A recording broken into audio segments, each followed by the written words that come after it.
Hello, everyone, and welcome to Claret and Booze. This is our, well, it's supposed to be our Sunday night Talkhammers show, but because I had puppy issues yesterday, as per usual for the last few weeks, I've had to defer it. But very soon Gary's going to be having puppy issues because he's very kindly agreed to take one off of my hands. Yeah. Well, I mean, we haven't got enough dogs. We've only got 3 at the moment, so we're going to go for 4.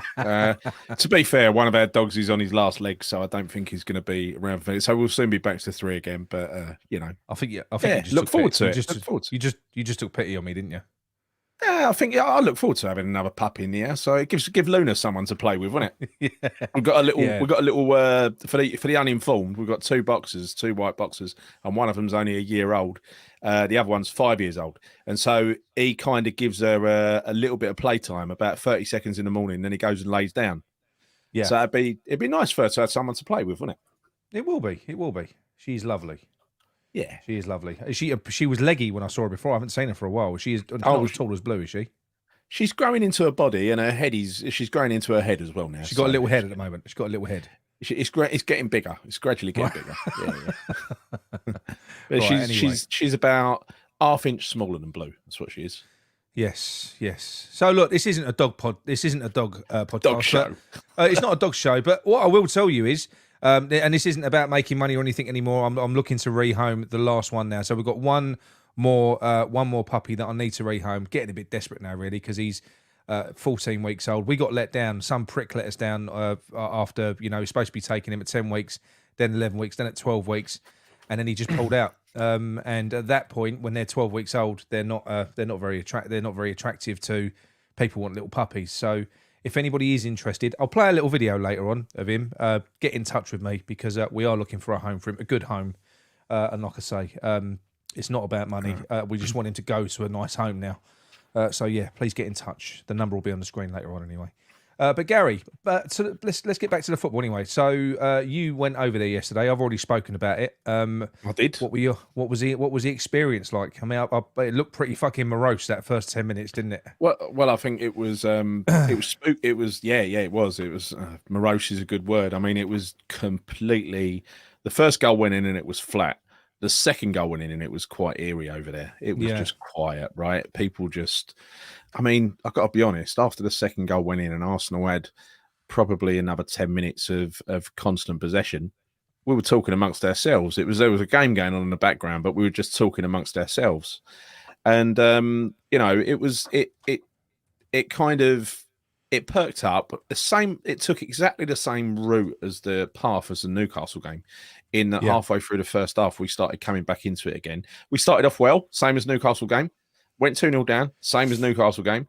And then halfway through the first half, we started coming back into it, and then we won a penalty.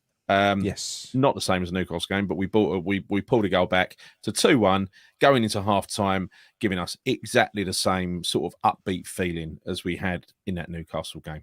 And I'll tell you what, it doesn't take very much to get us excited. We went from not really paying attention. I'm talking about myself and those around me, not really paying attention to what was going on the pitch, to being absolutely glued to it and really getting behind the team. It honestly doesn't take much to get us on side, right? And I think they learnt a bit of a lesson there. The players, a lesson they should have known already, to be honest. I know. I think Arsenal took it for granted. I think they thought that it was just going to be an absolute fucking breeze. They got 2-0 up. Look. Yeah. Like you said, it was 2 good goals. That yes, it was defensive. We're not going to concentrate on the defensive lapses. I mean, yes, it was bad. You could look at anything. You could even say fucking Soufal, who had an amazing game. He let the ball run across him because he didn't want to risk putting it into his own net when it went through to Jesus. There was all manner of mistakes there, but either side of those 2 goals, we were fucking brilliant. Yeah, no, for sure. For sure, we were absolutely superb, and when we pulled that goal back, and the sort of second half kicked off, and we're thinking just keep it tight, don't do what happened against Newcastle, right? Yeah, keep it tight, don't concede an early goal, and then 4 minutes in, it's a penalty to them. You're thinking, No, I know. here we go again. And the thing is, right, I don't want to talk about the game in detail because that's been done to death over the last couple of days. I want to talk about, more the reaction to the game that Yeah. we've seen in places like Match of the Day, right? And Match of the Day, they were much more Match of the Day 2 last night. They were much more interested in talking about why West Ham shouldn't have had a penalty than talking about why Arsenal shouldn't have had a penalty. I don't know. The thing is, right, when you look at that that ball, what is Antonio supposed to do to get out of the way? He's looking in the other direction. You don't naturally run with your hands down by your side. I don't know about you, Nick, but I don't run with my hands down by my side. You don't, right? but he does have a problem with his massive arms, and that his arm was out. He jumped in. His arm was out. Look, for me, if it was down the other end, I'd have wanted a penalty. It didn't matter anyway. I wasn't blaming him because there was nothing that he could do. It was so close, but it did. He did block it. He saved it. What I'm saying is they've got, it's like double standards. You've got down that was as much as a penalty as their one as our one was, right? I mean, it's the same. You could say that Declan Rice might have handballed it in the build-up. Wasn't deliberate. It wasn't deliberate. He wasn't looking at it, even though there's a funny rule, isn't it? Because if Declan Rice accidentally handballs it and it ends up in the back of the net, then it's disallowed. If it ends up in a penalty, it's fine. Yeah, that's right. So Arsenal had some valid complaints, but I think we would have had some valid complaints as well. If I think that penalty was a bit dodgy by on Mickey, a little bit harsh. I don't know how he's supposed to get his hands out of the way from such a. How far away was that ball kicked? What, 3-4 yards? How's he supposed to get his arms out of the way? It was a couple of yards. Yeah, but he's not even looking in the right direction. So how the fuck is he supposed to get himself out of the way? I'm not sure. Right. I know. Here's Andy. Hello, Andy. Evening. How are we? You all right? You're not bad, Joe. Yeah, not bad, mate. Not bad. As I saw you in the chat, I thought I'd invite you on. Just finished another stream as well. I'm very busy tonight. Oh yeah, have you? It was what show was you on? I was on Forge with Duke. Oh, lovely. No Gatesy. He's out tonight. He's out. Ah. With basically Gary's touched on the irritating bastards over on Match of the Day that completely brushed over. You was at the game yesterday, like Gary was. I wasn't. I wasn't there yesterday either. I watched it on the telly. Oh, you weren't. Oh, you weren't. You weren't there. Yeah, Do you know what pissed me off was the halftime analysis. The halftime analysis didn't touch on anything that West Ham had done. It was purely how great Arsenal were for 30 minutes. It didn't mention the fact that for the last 15 minutes we was in the ascendancy and the better fucking team. Yeah. It didn't mention any of that. They just sort of brushed over it. And it was all very much, they was taking it for granted that Arsenal were going to steamroller us in the second half. How was you feeling at half time though, Gary? Was you feeling confident? No, not confident. I wouldn't say confident, but I tell you what, Arsenal did have an air of complacency about them, right? Yeah, I'll say that they seem to be flattering to deceive, right? And I thought if we could sort of strike early, not concede for the first 10 minutes. That's what I was thinking. Then perhaps we'd have a chance to get back into it, because I didn't think for one moment that we would come out and continue playing in the second half the way we finished the first half. I thought it would be a proper. I still expected it at halftime. I expected David Moyes to revert to the Moyes ball, to keep it tight, not concede another goal until the 70th minute, and then go for it. Right? But to his credit, he didn't. Yesterday, they went for it. As soon as they started going for it, they didn't stop going for it. Right?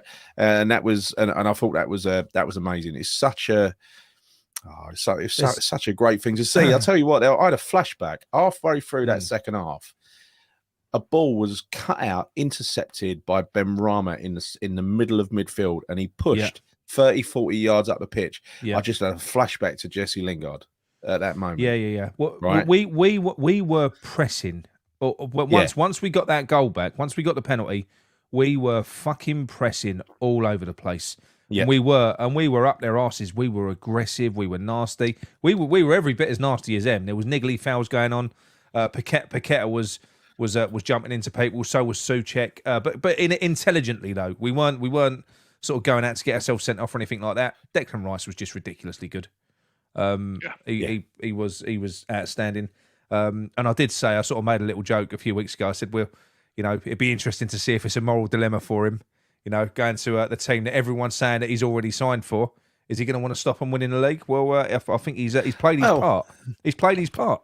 He answered that pretty well, didn't he, yesterday? Yeah. I mean, he was that you could say it was an audition. A lot of people are taking it as a bit of an audition, and perhaps it was. Perhaps that was his job interview that was going on there yesterday. But yeah, he was there was no split loyalties, no divided loyalties with him, was there?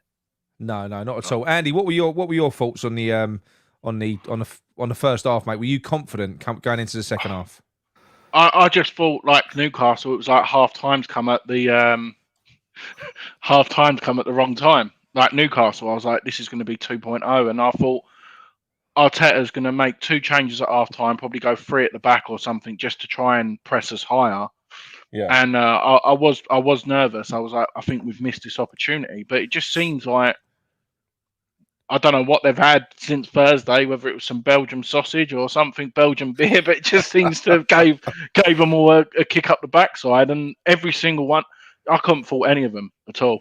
I really couldn't. I couldn't. I mean, I'm speeding through it, but you know what? In retrospect, because I watched the game back, and you know something, it's amusing that David Moyes didn't change anything tactically. It's just that David Moyes' tactic really fucking worked, or the players it really worked.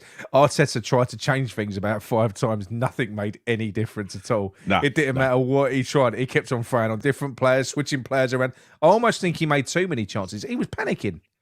He was starting to panic, and that composure that they had for the opening part of the game, which they did have. Look, they're a fucking good team, aren't they? They're a good team, but that dissipated. So. I think it is fair to say.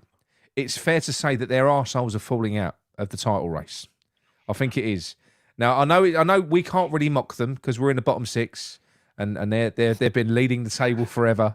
But we're going to mock them, aren't we? Oh, we've got to mock them. They deserve it, right? They deserve it. I mean, no one deserves it more than them. Fucking hell. We went down to the Emirates this season, right? I went with you last season, Nick. That was bad enough, right? I went, but this is that the one where we season, almost had a fight afterwards on the stream, live on the stream? Yeah, that's right. That was Tottenham, wasn't it? No, it was Tottenham, but that was the one where I got coined in the head. Do you remember? 2p. Yeah, but this time we went down there. They got their fucking Ashburton Army. They're what are they called? They're ultras, right? Yeah. They were out in force, and they've got a drum. They've got themselves a drum kit, right? And they bash it. They bash it in the Emirates, and it's not fitting of a big football club to have a drum. I'm sorry, Arsenal. It ain't. No, it's a bit embarrassing. And Arsenal Twitter yesterday before they played West Ham was all about how many goals they're going to get and how they're going to close the goal difference gap with Man City. They took it for granted.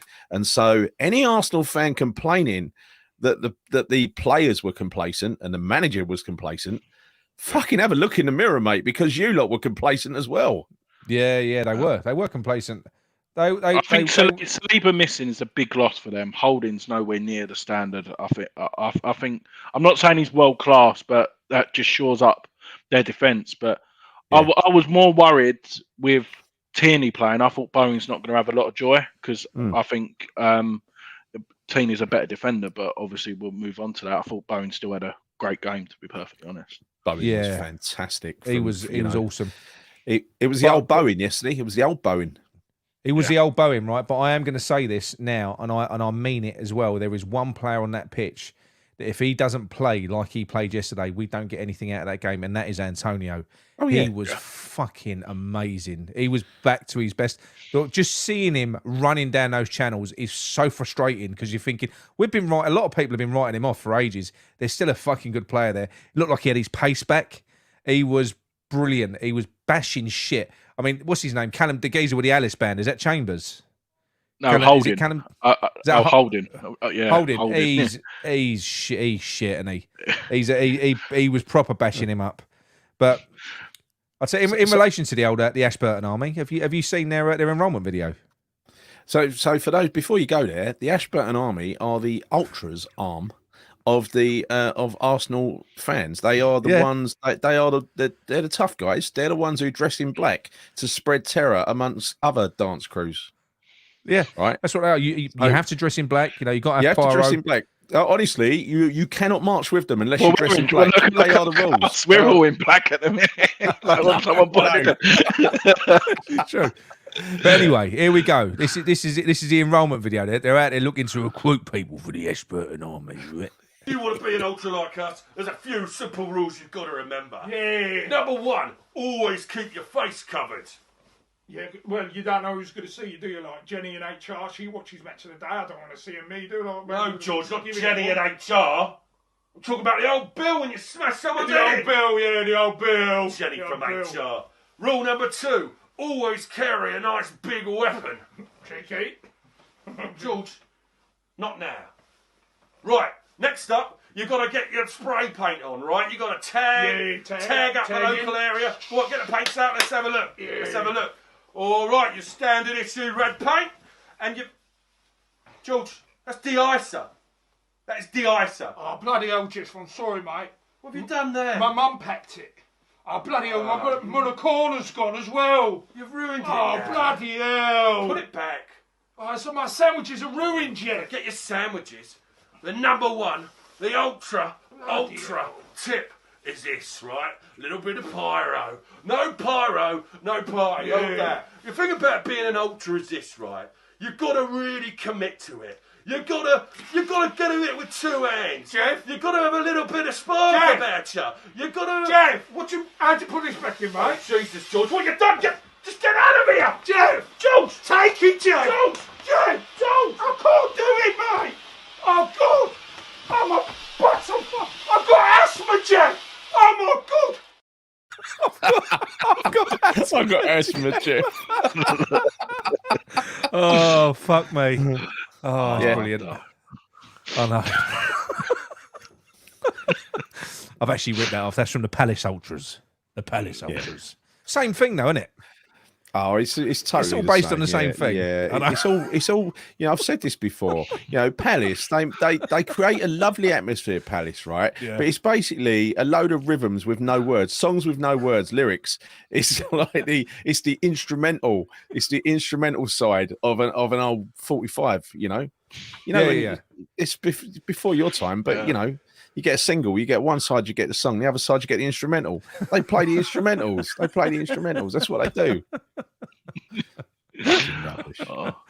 Oh dear. But yeah, no, look, it is. I've got to be honest with you. Typically, I don't like any London team. I don't really like any other fucking team, to be honest. But I hated Spurs with an absolute passion. Still do. That will never go away. And it's not irrational. It's perfectly rational, as I've said before. But Arsenal, I've always been a little bit meh about. You know, I've not really had as many, because it all comes on your own personal experiences. I've never had as many bad experiences with Arsenal fans as I have with Spurs fans. But this season, fuck me, they've gone to another level.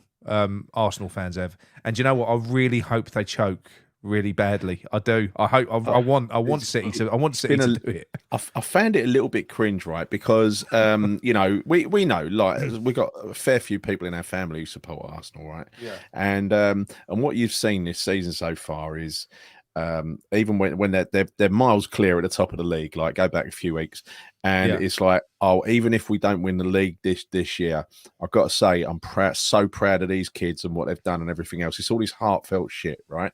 Now, you only had to watch Arsenal fan TV last night to realise he's all they've got to do is draw with West Ham, and they're going to start losing their shit, right? Really got the didn't they? State of them fuckers. Really got the Yeah. I mean, bottom of the league, remember? We're bottom of the league, apparently.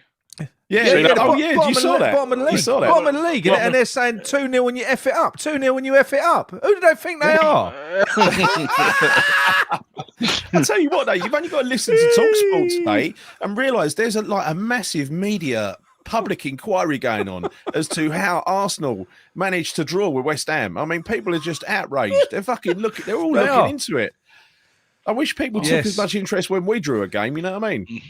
I know. 0 Arsenal. That's what they've got. I don't know. It's yeah. No, look. I do. I really, truly hope that they fuck it up. I do. I hope that. Yeah. I mean, Haaland was Haaland on now. He's just matched. He's got like 8 games to go, and he just matched Alan Shearer's fucking Premier League record already. I bet he can't wait to play them. I'll tell you what, that guy. Him versus Holding. Yeah, can you imagine? Well, they already beat. They turned Arsenal over at their place, didn't they? 3-1, wasn't it?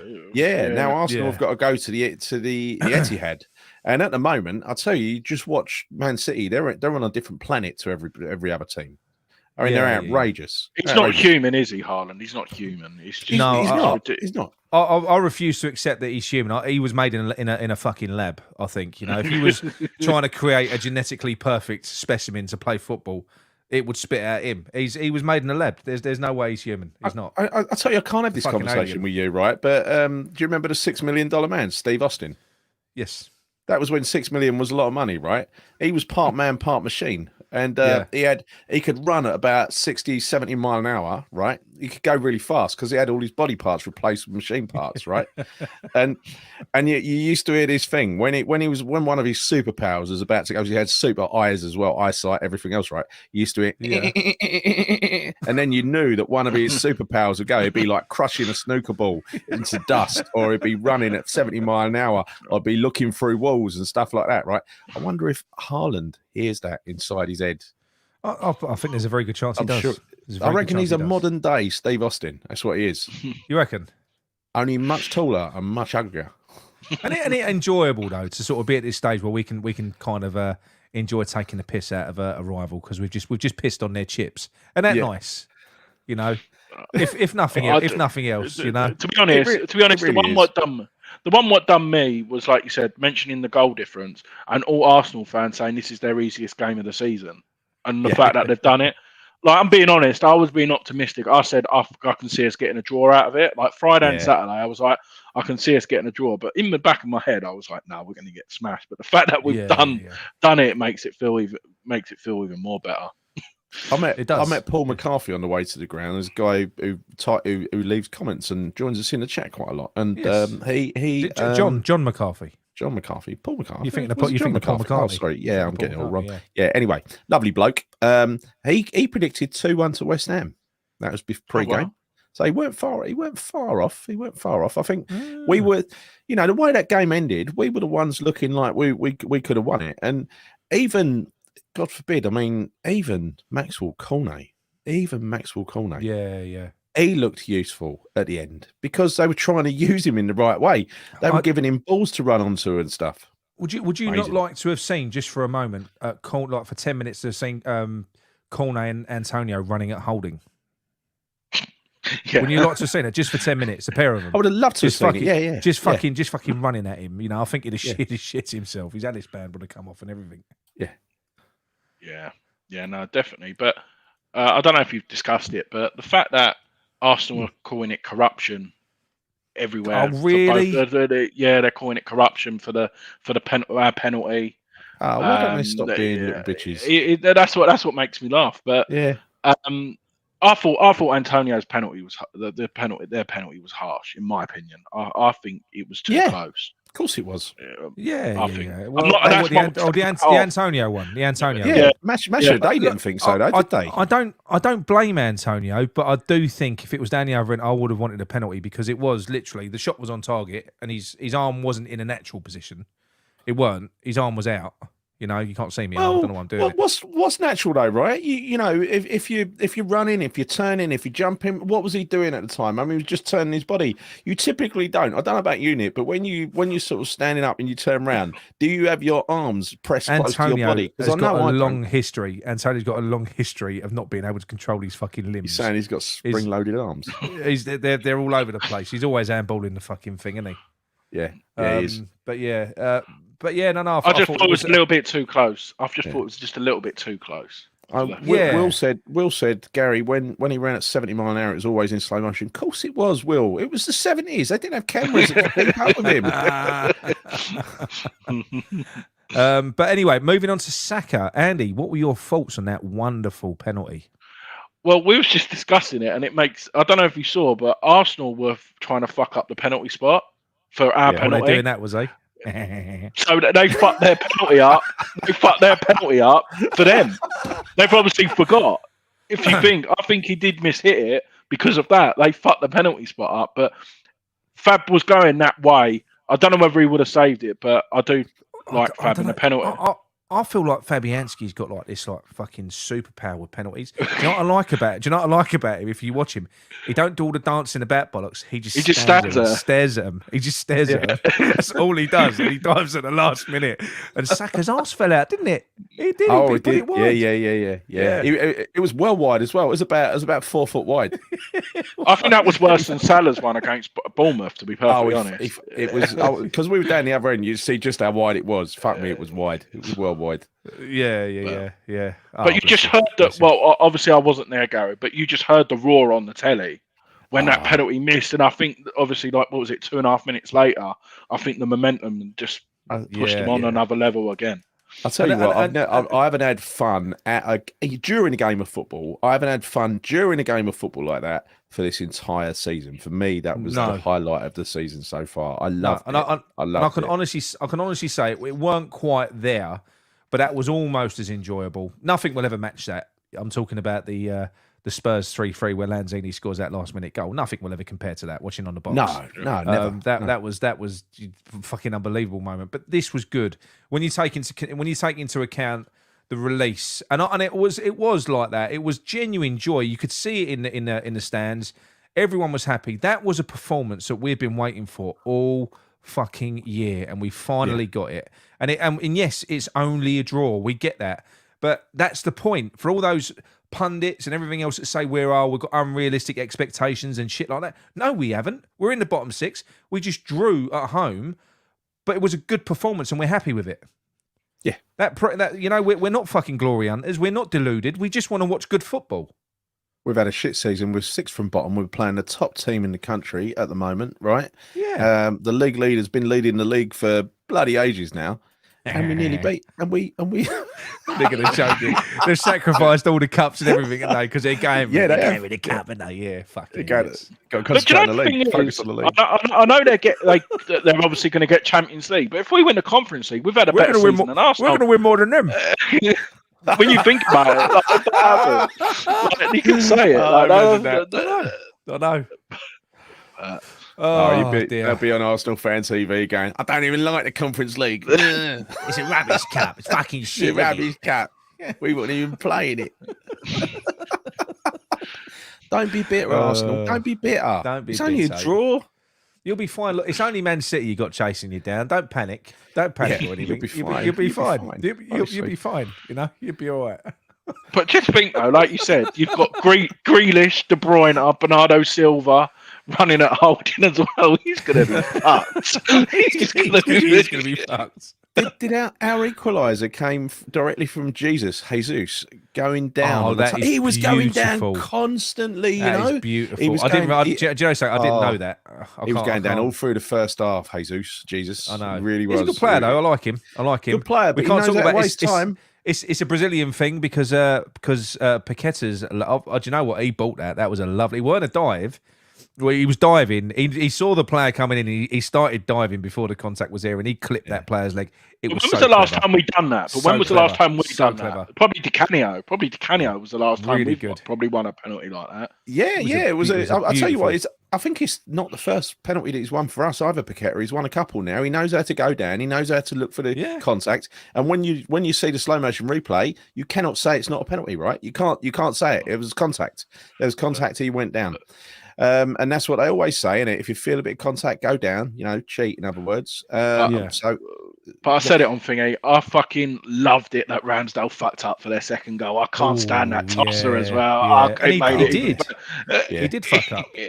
I'd say, what do we think? What do we think of the lovely little? And it weren't a hopeful pass like it was called on the punditry. That was a nice little dinked fucking ball over the top into the danger area. It was a good ball from Kera. But that did get dismissed. It got dismissed. It weren't a fucking hit in the hope. They almost called it a long ball. Where's that a long ball? You've dinked it over the top into the danger area. It's perfect. I thought it was a good ball. And because we were down that end, it looked like their defence completely switched off. They weren't aware that Bowen was out there.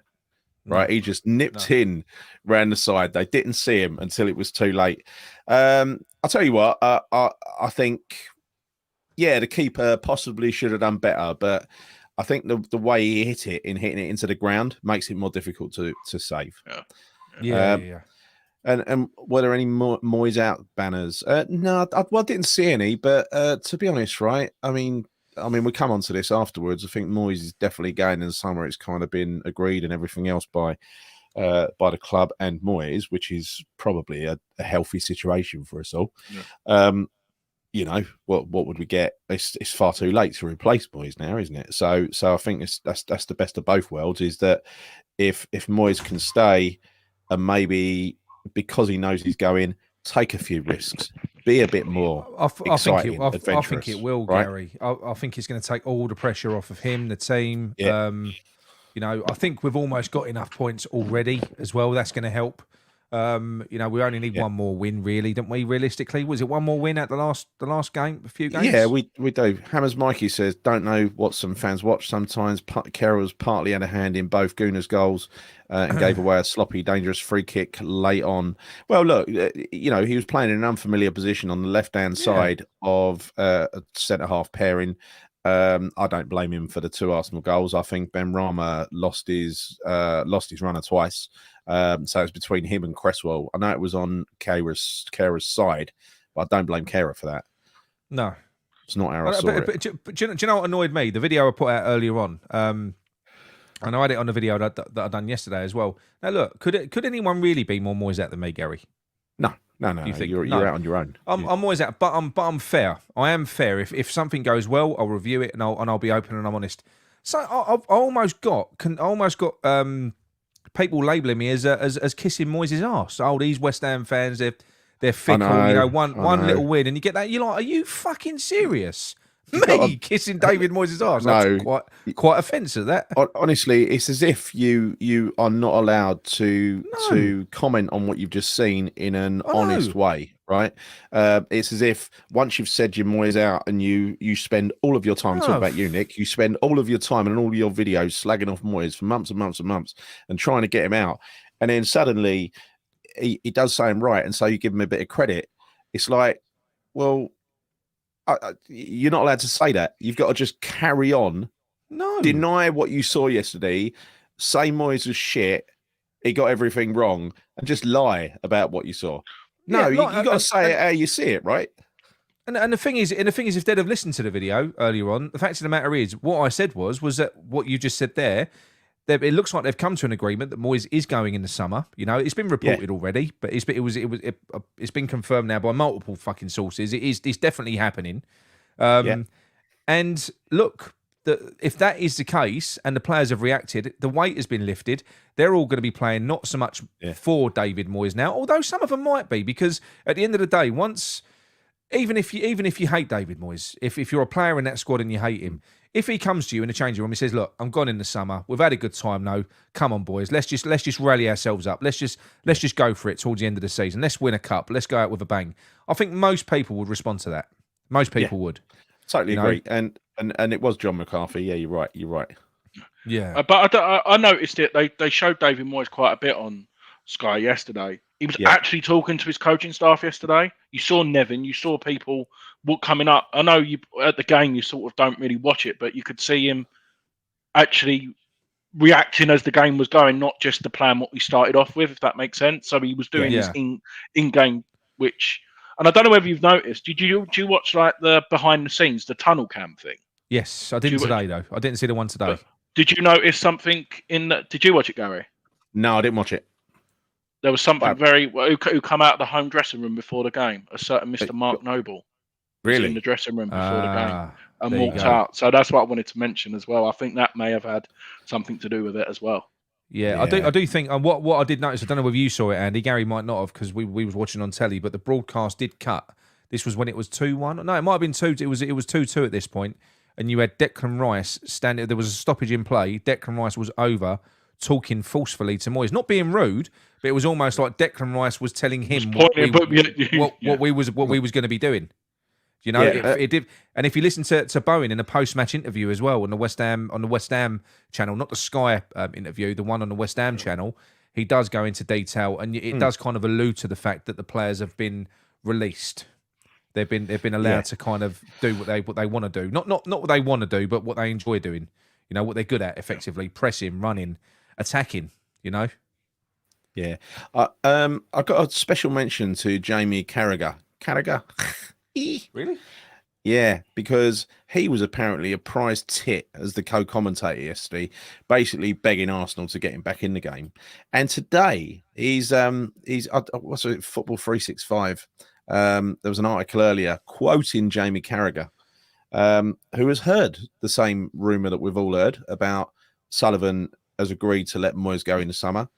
Carragher is absolutely outraged. It could be a huge mistake for West Ham to let him go, because West Ham, let me tell you, they should know their fucking place, right? Yeah, do you know what? I hope he goes to fucking Liverpool.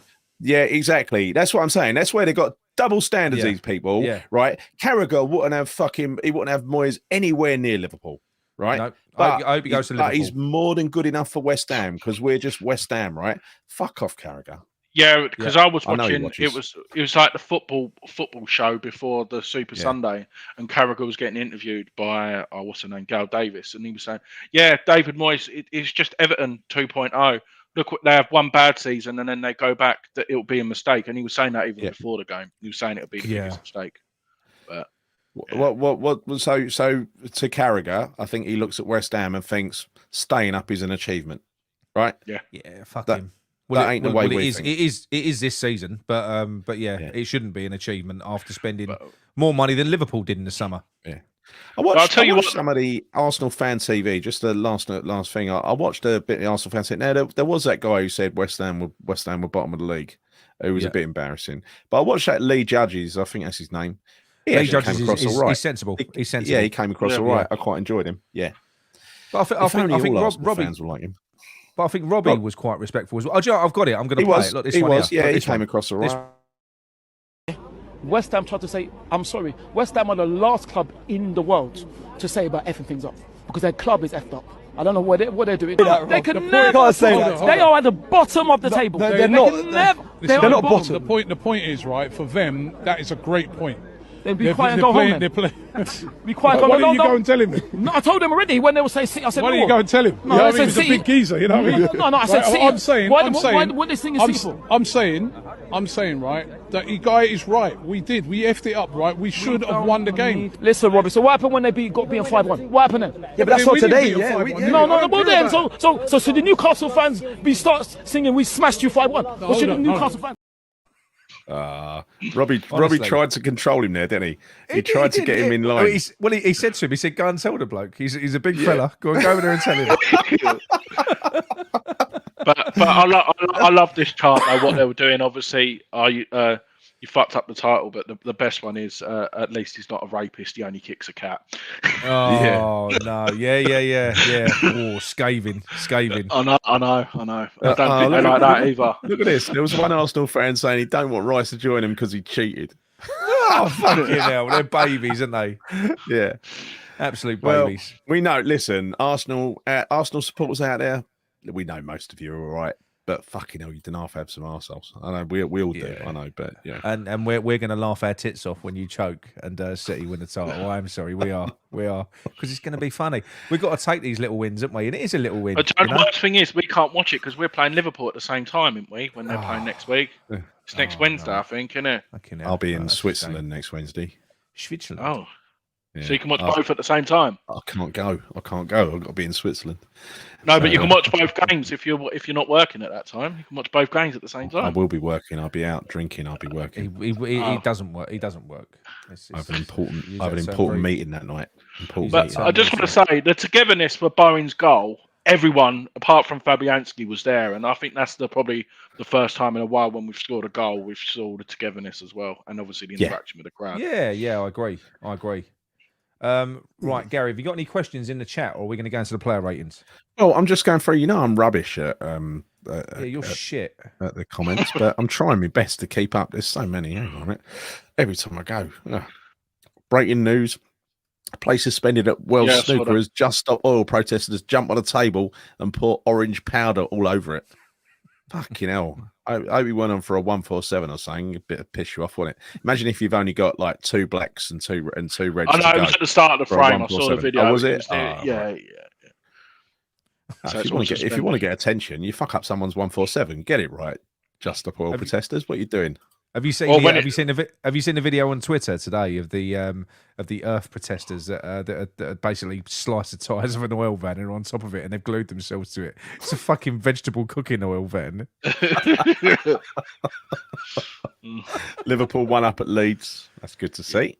Ooh, that's good. 2-0. I think you're behind in the chat because I think Trini put 2-0. Oh, it's 2-0. Oh, right. Yeah. I'm way behind in the chat. Hold on. Sorry. Forgive me if I ignore your comment, but I'm going to try and catch up now. But anyway, look, where are we? Do you guys think he'll go for it at Bournemouth?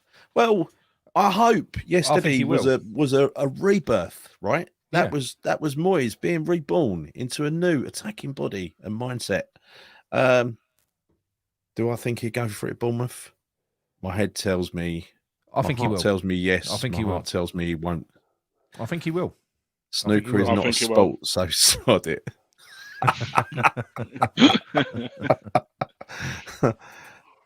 You don't have to get out of breath at every sport, you know that. Have we turned the corner now, chaps? Please, let's not go there. We'll find out. I'll tell you what. We've got to. Let's see if we can pick this up. I ain't even talking about the European game. If we can continue this in the league and just try and keep ourselves, I think we're going to get past. I think we'd struggle to get past. Again, even if we played really, really shit, I've got to be honest. I think we're going to get past them. I think if we play a half decent team and the same kind of approach on Thursday, we will rinse Ghent. We're going to get through them. Yeah. That's the Thursday game. That's my thoughts. I expect to win on the Thursday. I expect to win a nice, easy 2 or 3-1 on. But as Sharky said, that should Moyes pick the strongest team possible in that one? Yes. Yeah.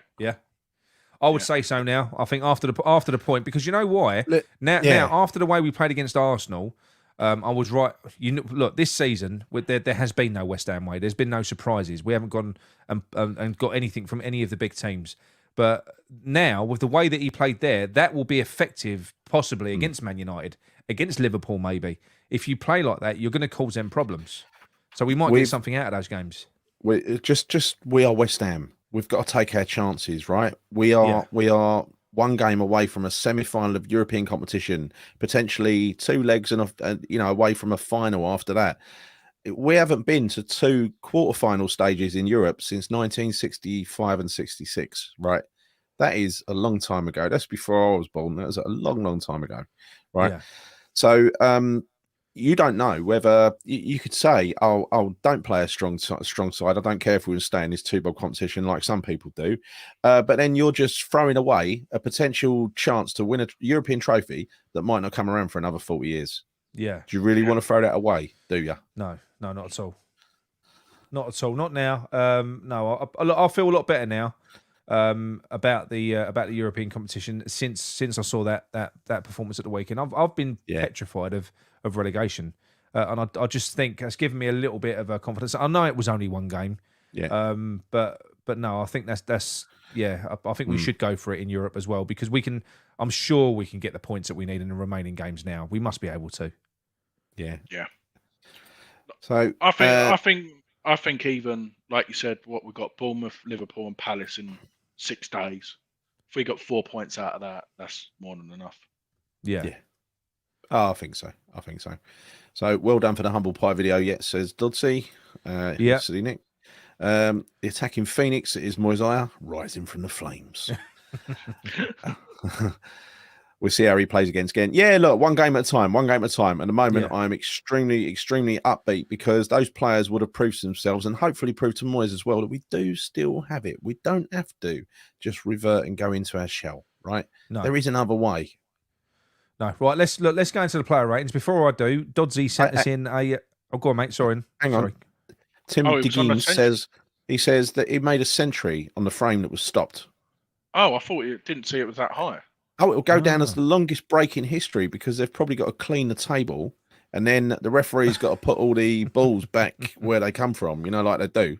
Yeah. Like they do after foul and a miss and all that, where they roll the ball straight back in. Yeah. Oh well, Right. this ain't But, a snooker broadcasting, it ain't a dog show.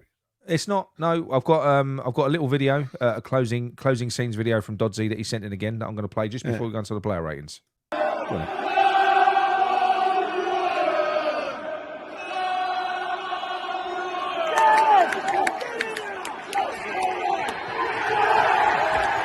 are, Nick Killington! There we are, Gary Killington! There we are, Virgil! Look at the Arsenal boys! Look at them! Look at them!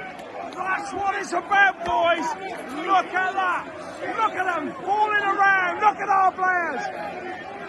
We are staying up, Nick! We are staying up! You know I love it, my handsome! I love you, Nick! I love you! 2-0! And your butts here!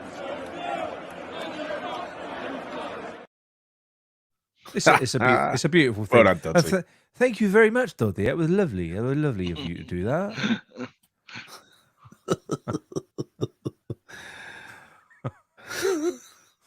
Hang on. Right, here we go. Let's get that shit off. Right, okay. We'll start with Fabianski. We'll start with Gary. Fabianski, well, I don't think he had a chance in either of the goals. I think it was he went in the right direction for the penalty, right? That went well wide. Yeah. Yeah, look, it was a great all-round team performance. So no one's going to get a low score tonight, right? I'm gonna say he was above average just for that. So I'll give him a 7. 7. Do you not think that if he wasn't glued to his line, that maybe when that ball is floated over to Odegaard, who's just on the corner of the 6-yard box, that maybe he could have closed that angle just a little bit if it had come out? Well, yeah, maybe. Maybe 6 to one and half a dozen the other, though, isn't it? Yeah. 7. That's fine. I don't know. Yeah, I'm not gonna quibble. Not going to quibble. Nah, I think 7 is fair. 7 is fair. All right, no, that's fine. Right, I'll go to Cresswell for Andy. This is hard because I know it was a fault for the 2 goals, but if you judge him for the right, you know. Yeah, no, that's what I'm saying. The other 80 minutes, I thought he was good. Like he kept Saka quite quiet. He calmed the ball down. Yeah, I agree with Gary. I think he's too harsh to go below, so I'm going to give him a 7. To be honest, that's fine. That's fine. I honestly, I think agree with that. in the last couple of games, I mean, we'll come on to Soufal in a minute. We'll come into Soufal in a minute, but in the last 2 Premier League games, the left and right back have been bloody good. They've been really good. Yeah, they have. Right, I'm going to go on to Tilo Kehrer.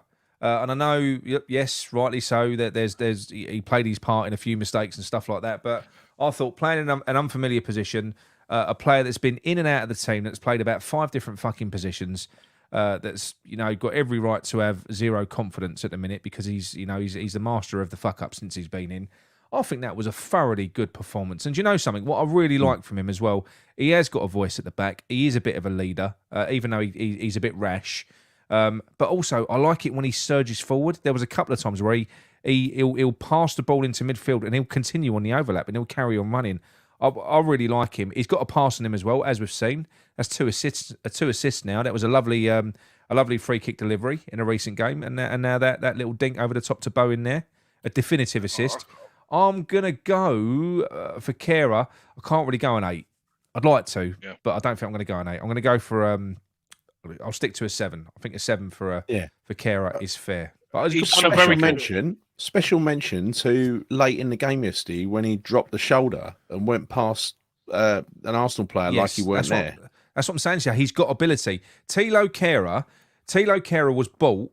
Don't forget, we had in mind we were going to be transitioning to a passing team, a possession-based team. Yeah. Tilo Kehrer is a defender for a team that are in possession.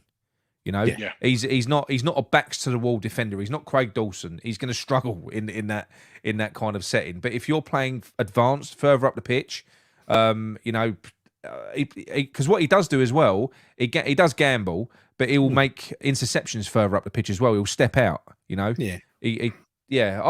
him. I think there's a very good player in there. So Razor, it's a game of opinions, right? And I don't believe Cresswell was shit. I thought he was. You know, you're not going to slow Cresswell. is not gonna Razor be- hates Cresswell. He hates Cresswell. Slow Cresswell is not going to become fast Cresswell because it's physically impossible. He's getting on a bit. So it's all about positional play now, isn't it? And I think Ben Rama is there to provide the legs for him. And yes, and that's where those runners went missing yesterday. They were Ben Rama's runners. You know, I think that was a so we'll be kind to Ben Rama and blame both Cresswell and Ben Rama, but it was really Ben Rama's fault. Yeah, absolutely right. Gary Zoo. Zuma was absolutely rock solid yesterday. I thought so. When he's playing like that, yeah, I see why we bought him. 8. Yeah, he was so dominant in the air. He was smack. He was so dominant. I love that tackle on Jesus when he just fucking kicked him up in the air as well. He went fucking have that. No fucking messing. No messing at all. See ya. Yeah. And he's always, even when he does something horrific like that, he's always smiling at the same time because that's his name, isn't it? His name is Kurt Happy Zuma. It is. It is. Yeah. Right, Andy, Sufal. You might as well keep the 8 there, mate. He was outstanding again. I called him Rory Sufal yesterday as well. Them throws were like arrows, weren't they? Into the box. Yeah. But I don't know what's happened to him. Like you said, I know he had that heel injury, but he was shit at the start of the season. This is old Sufal. This is original Sufal. I still think he's recovering from. Do you remember when Matic kicked him? I think that really hurt him and knocked his confidence a bit as well. But no, I just love that understanding what he's got with Bowen as well. I think it's second to none, and I love him. An 8 for me. Yeah, it's like we've been playing for the last year. It's like we've been playing with a fake version of Sufal. It's not been the original Sufal. Now the original one has come back and he started remembering how good he actually is, because he is. You remember when he had Grealish in his pocket that time? That was top quality Grealish, top quality Sufal. Well, he's back. It was. Yeah, no, he was brilliant. I thought he had a great game there. It was Martinelli that he was tasked with keeping quiet, and I think he done a good job. Yeah. Right, Souček, I'll score. I think Souček was a little bit quiet, as they all were in that period for that 30 minutes. I don't think we touched the ball really that much in that 30-minute period. But then beyond that, like a lot of the other players, do you know what? I think Souček did well. Yes, his passing lets him down, but his blocks were there. He's some really good tackles. He was effective in both parts of the box. He got in the way a few times. Closing down space very quickly. He got in the way a few times. He almost broke Cresswell's face. He done a few little things like that. But I'm going to give him a 7. I thought that was one of his better performances. He was useful yesterday. He wasn't a waste of space. He was good. He was good for me. He had a role and he did that role well. And I think just like you're talking in a complimentary way about Souček, it's same as talking in a complimentary way about Moyes. If they do something right, you ain't going to pretend and say he's doing something wrong, right? Because he played well. Yeah, no, that's right. Oh, by the way, Lanzini is Paqueta, just in case you're wondering. Right. So, Gary, Declan Rice. Well, Declan Rice, this was vintage top draw. It was Declan Rice. We saw yesterday. He was clearly up for this. It was a bit of a job interview. Assuming that's where he ends up going, and that's the word on the street, isn't it? After all, so I think he would have done everything he set out to do in terms of helping us nearly win. That's his first and foremost. That's his priority. But secondly, putting himself in the shop window for a probably quite a significant transfer fee. You don't get that quality of player that we saw yesterday for 70 million. Arsenal. You have to get your big wallet out. I'm going to give him a 9. He was awesome. He was fucking brilliant. He made Partey look shit. If we let him go for 70 million to fucking Arsenal in the summer, I tell you, something's got to be said. Because you do not let a player of that quality go for 70 million. He is worth much more than 70 million. Minimum 100 million. Do not fucking accept. Keep him rather than sell him for 70 million. Yeah, I agree. Right. Lanzini, a.k.a. Paqueta. Andy Miles. I thought, What do you reckon? I thought he was outstanding again yesterday. He's Fucking just brilliant. I love him. Do you know, like, was it you who mentioned? He just reminds you of an Argentine. Like, he's just horrible, Yes. isn't he? He's just Yeah, so horrible, and the way he just commands. And I just can't wait because I think they're slowly getting there. Bowen's on his bike more. Benny is.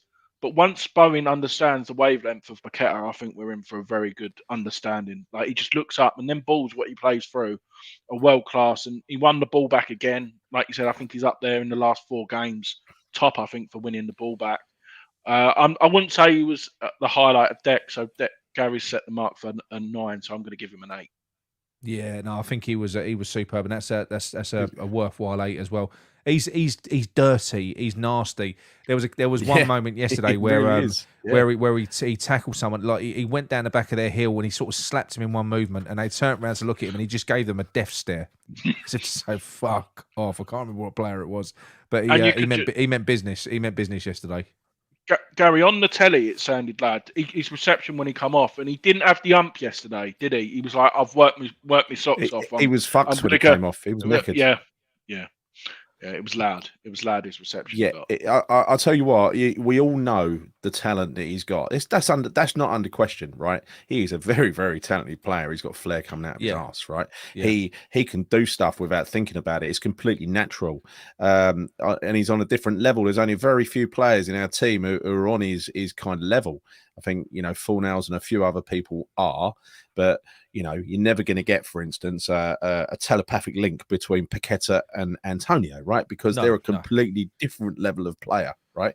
But if we can just get a fraction of what he's capable of, he only made one mistake yesterday. I think and it was quite a serious mistake when he gave the ball to Saka for that 3-on-2 opportunity late on, right? He's got to cut those rash errors out of his game, right? Because that aside, going forward, he can do some truly sublime things. Oh, he can. He's a brilliant player. Gary, I'm going to, as you absolutely destroyed Ben Rama on the last one, you can take Benny on this one. I think he had a better game.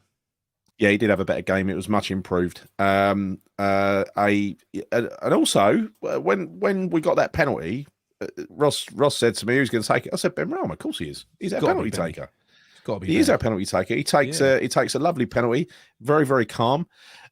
Always tends to very, very much the noble tactic sends people the wrong way. But yeah, like I said earlier, there was one particular moment in that game which was reminiscent of that lockdown West Ham where we had Jesse Lingard playing for us, and that was when Ben Rama cut the ball out in midfield and ran 30 or 40 yards towards their goal. It didn't go anywhere, but it was reminiscent of the way we used to play, and I love that. Benny probably gets marked down for his part in the early goals, but look, I'm not going to mark anyone down. No, I'm not going to mark him down. Fuck it. I'm going to give him a 7. Yeah. That's fine. That's fine. He was a pest and he scored a penalty. And that ball for Antonio, fucking hell, what a ball that was on his weak foot. It was brilliant. It was brilliant. So you're giving him a 7, yeah? Yes, 7. Yeah, look, I've got Paqueta on the screen. There you go. You got him. I pulled my finger out. There you go. I just created it on the spot. I say good on. Right. Okay. Bowen. Go on, Andy. You can take Bowen. I'm going to give him a 9, mate. I thought he works his absolute socks off, and like you said, we mentioned earlier, he was back to his best and just running at players. I've not seen him do that for so long, and the amount of opportunities he made for us, like you said, the finish for the goal. The last 2 games, if he's not at it, I think, especially at Fulham, obviously setting up the goal up, he's just on fire, and I'm going to give him a 9. I thought he was outstanding. Yeah, man of the match is going to be. I'm going to have to put a poll up for this one, aren't I? I think this. Okay, no, I agree with that. I think Bowen was sensational. Like Antonio was in beast mode. Bowen was as well. I mean, he really looked fucking quick. He looked quicker than he normally does. He definitely must have had a bit of timber when he come back after the summer break, because he looks like a different player now. I think he did. Yeah, I think he did. Also, around the World Cup, he's already said he had some psychological problems, right? He didn't get picked in the World Cup squad. He knows that he didn't deserve to get picked in the World Cup squad. Get the Talkhammers live show off of the screen, Gary. You putting that one up? Sorry, he's mugging us off. Sorry, I can't talk and read comments at the same time, right? So, it's multitasking. All right. Yes. So yeah. Look, sorry, where was I? You've ruined me flow. Sorry, I don't know. You I talking think about Bowen? World Cup. Yeah. He lost it a little bit, and he said that just lately he's admitted he had a very, very poor half a season, but I think he's been getting better and better for the last probably 10 games now, and I think he's back now. Like you just said, Andy. I think you saw the old Bowen against Fulham. Just a nuisance, a pest, right? And that's exactly what he was with Arsenal yesterday. This is the Bowen that tore Liverpool apart last year, right? Yeah. He was tremendous. I don't. That's probably it's one of his best games. He was superb. And I'm gonna go back to Antonio. I've not seen this Antonio all season. This was vintage Antonio. And for me, I don't think we win that game yesterday, or not win it. It felt like a win. We don't get back into that game without Mikel Antonio. He absolutely fucking abused them. He abused their backline. He ran them ragged. It didn't matter who was in front of him. He had a go at them. Antonio was epic for me. I think he was superb. He's that 9 stand on Antonio for me. A lot of people might not like that, but for me, he couldn't have done any more apart from the poor bastard done his usual when he hit the crossbar right at the end. But it wasn't the easiest header. It was apparently it was that a was bit of a offside. dodgy angle. Apparently that was offside. Okay. So But it would have been heartbreaking if it had been a lad. But yeah, he's so different. I mean, that is the sort of thing. He was brilliant. The way he played yesterday, and you're right, he did have his pace back. He had his pace back. It was like he wasn't breathing out of his arse like he has been, and yeah, he gave their defence a torrid time, didn't he? And the great thing about him is he brings other players into the game, doesn't he? He takes players up with him. He occupies defenders, and when he's in that mood, he occupies defenders and creates space for other people, which is amazing. And Danny Ings, there's nothing wrong with Danny Ings in terms of what he is, but he ain't that, right? Danny Ings cannot do that. It's physically impossible for Danny Ings to do that. Yeah. Yes, I agree. No, I agree. No, he can't replicate that, not at all. And then, look, if we're going to play a counter-attacking game, let's have it straight. This is classic Moyes ball that we played, but it was effective. It worked everywhere. That we were brilliant. It was just simple football, and we were just running through brick walls, and we were causing them all sorts of fucking trouble. That 40-yard run was unreal. Yeah, Danny Ings isn't that player. He's not that player. He hasn't got the pace either. He's really slow. Right. Is there any sense in scoring?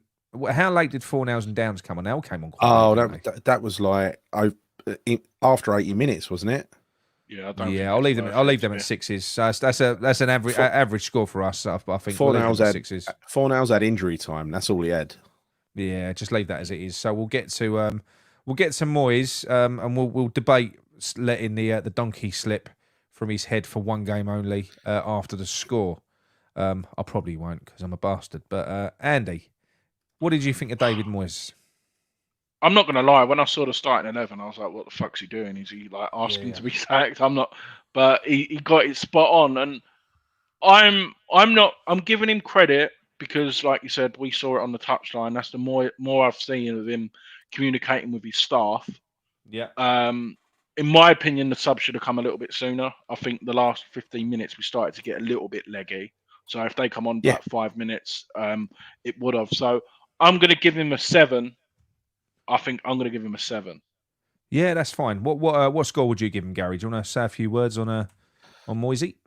Yeah, look, I think it's very difficult, right? In a game where you go 2-0 down and then it goes through these swings and roundabouts and you end up back at 2-2. There are so many points in that game where it could have just gone horribly wrong.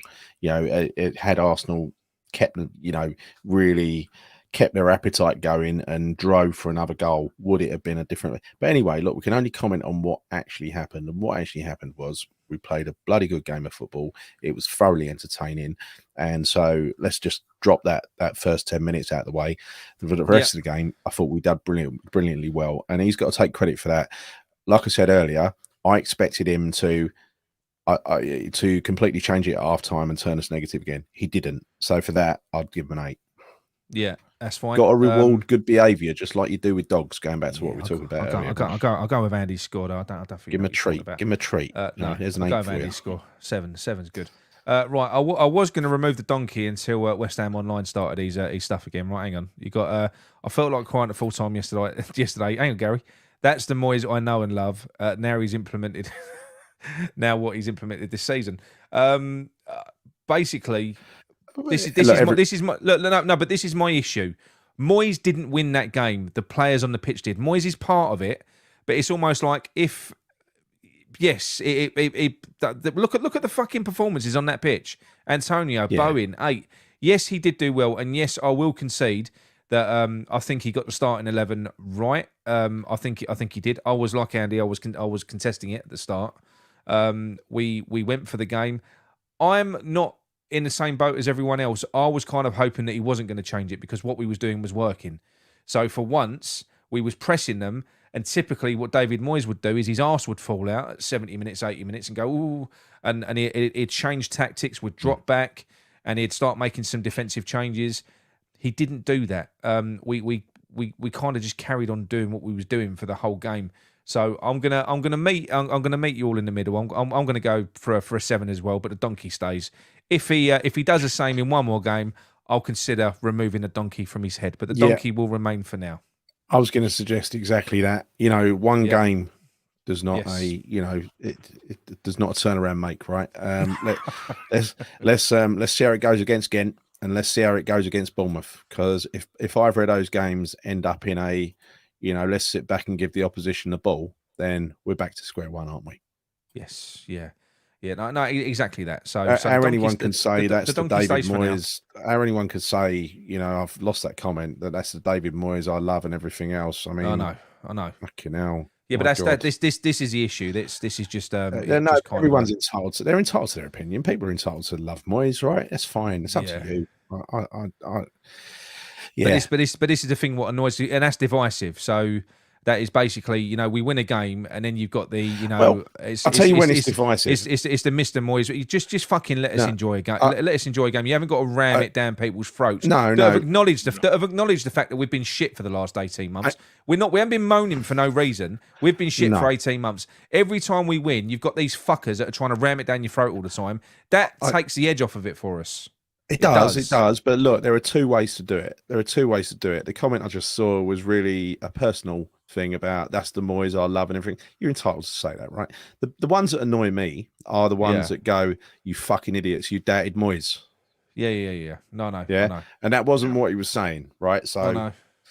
Yeah. I know. Group hug. I know. Group hug. But anyway, look, man of the match. I'll tell you what, let me jump on. Tough. Oh, well, West Ham we'll leave it. Wants to call in. Oh God, does he? All right. Well, he can call in. We'll put the number up in a bit. But I'll don't no. You can only call in if you don't use the phrase Mr. Moyes. The minute you use the phrase Mr. Moyes, I'm going to fucking hit the dump button. Right, hang on. I ain't even joking. Right. This is tough. This man in the match, I know. Yeah. Well, just go on. Who would your man of the match be, Andy, if you had to pick one?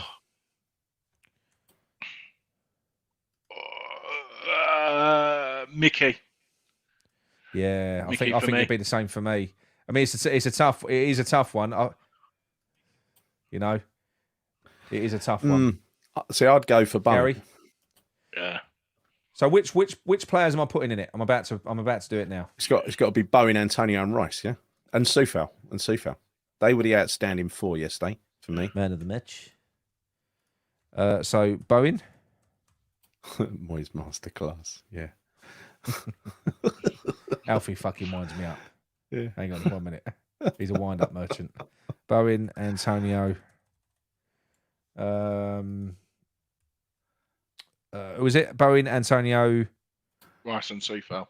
Rice and Soufal. Right, almost done. Sorry, guys. If Moyes picks Fornals, this is a good comment. If Moyes picks Fornals instead of Benny, we managed to concede 2 in 10 minutes. Swings and roundabouts, right? Because who would have taken the pen? Yes, this is true. Mind you, if we weren't 2-0 down, we might not have needed a pen. It might have taken the game might have taken on a completely different life. Oh, it's going wild. It was Antonio. Now it's Bowen. Oh, there's a lot for Bowen in there, you know. Hang on. Yeah, I can understand it. I love can him in this. understand it. Yeah, he was great. Only 60 votes. Get voting. Come on. It's a tough one. 67. It is tough. What's this from West Ham Online? We've been Soufal crap. second. All I've said is that yesterday in Moyes, that was good over a year ago. Yeah, it was. Yeah. Yes. Listen, it's Nick who's getting a bit touchy. I am. I always get touchy. Always touchy. No, it's Bowen. He's got 45%. Oh, well, 95 votes. It's tough. It's tough though. Yeah, Soufal second on 27% at the moment. Third is Antonio. Fourth is Rice. Wow. This comment by Dazza, that's good. Congratulations, Jared. Much deserved. This comment from Dazza says, if we play like that for the rest of the season, only for me, it says that Moyes sees how wrong he's been. Well, funny enough, there were a couple of reports on that today, a couple of different articles on that today saying, this is what the way we played yesterday is what the West Ham crowd have been crying out for. Right. Yeah. And I thought that was a really good, honest way of reporting it rather than the sort of Jamie Carragher disingenuous match of the day nonsense, you know? No, I agree. So, John, A.K. Virgil, tucked up in bed. He's heading home again tomorrow, aren't you, John?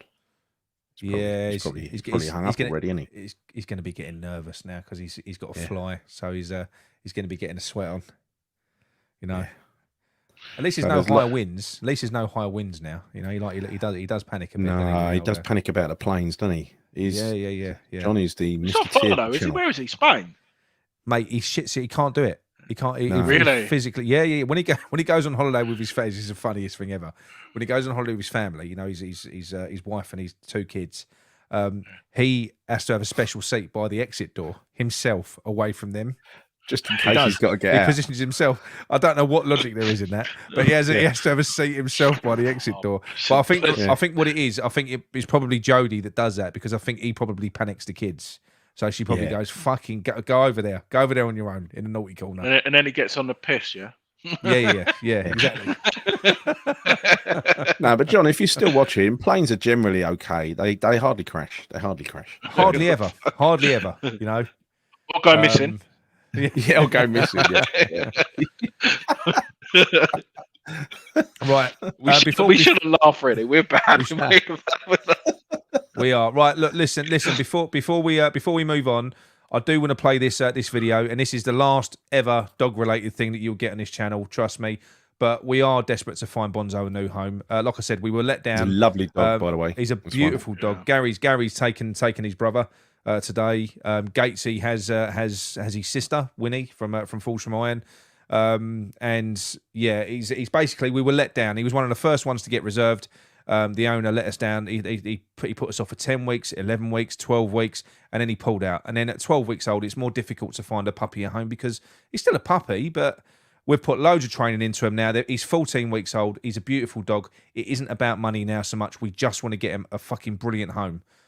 So I'll play you a little video of him. Anybody that is interested, please get in touch because we want to select a really good home for him. So I'll play you a little video now.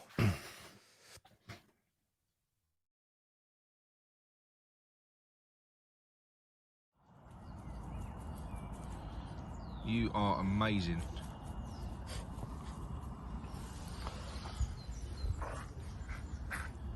I mean, he's awfully...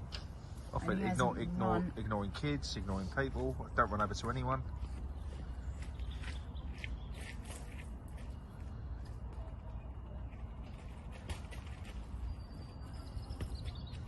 How was he with the dog? What one? The one that was sitting there. Yeah, no, ignored it. He's quite a confident dog, isn't he?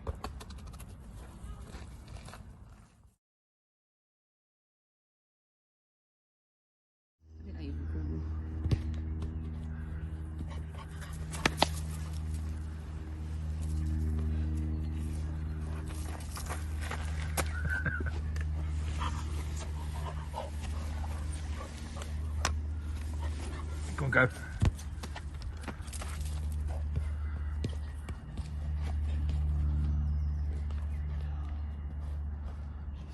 We'll let him win.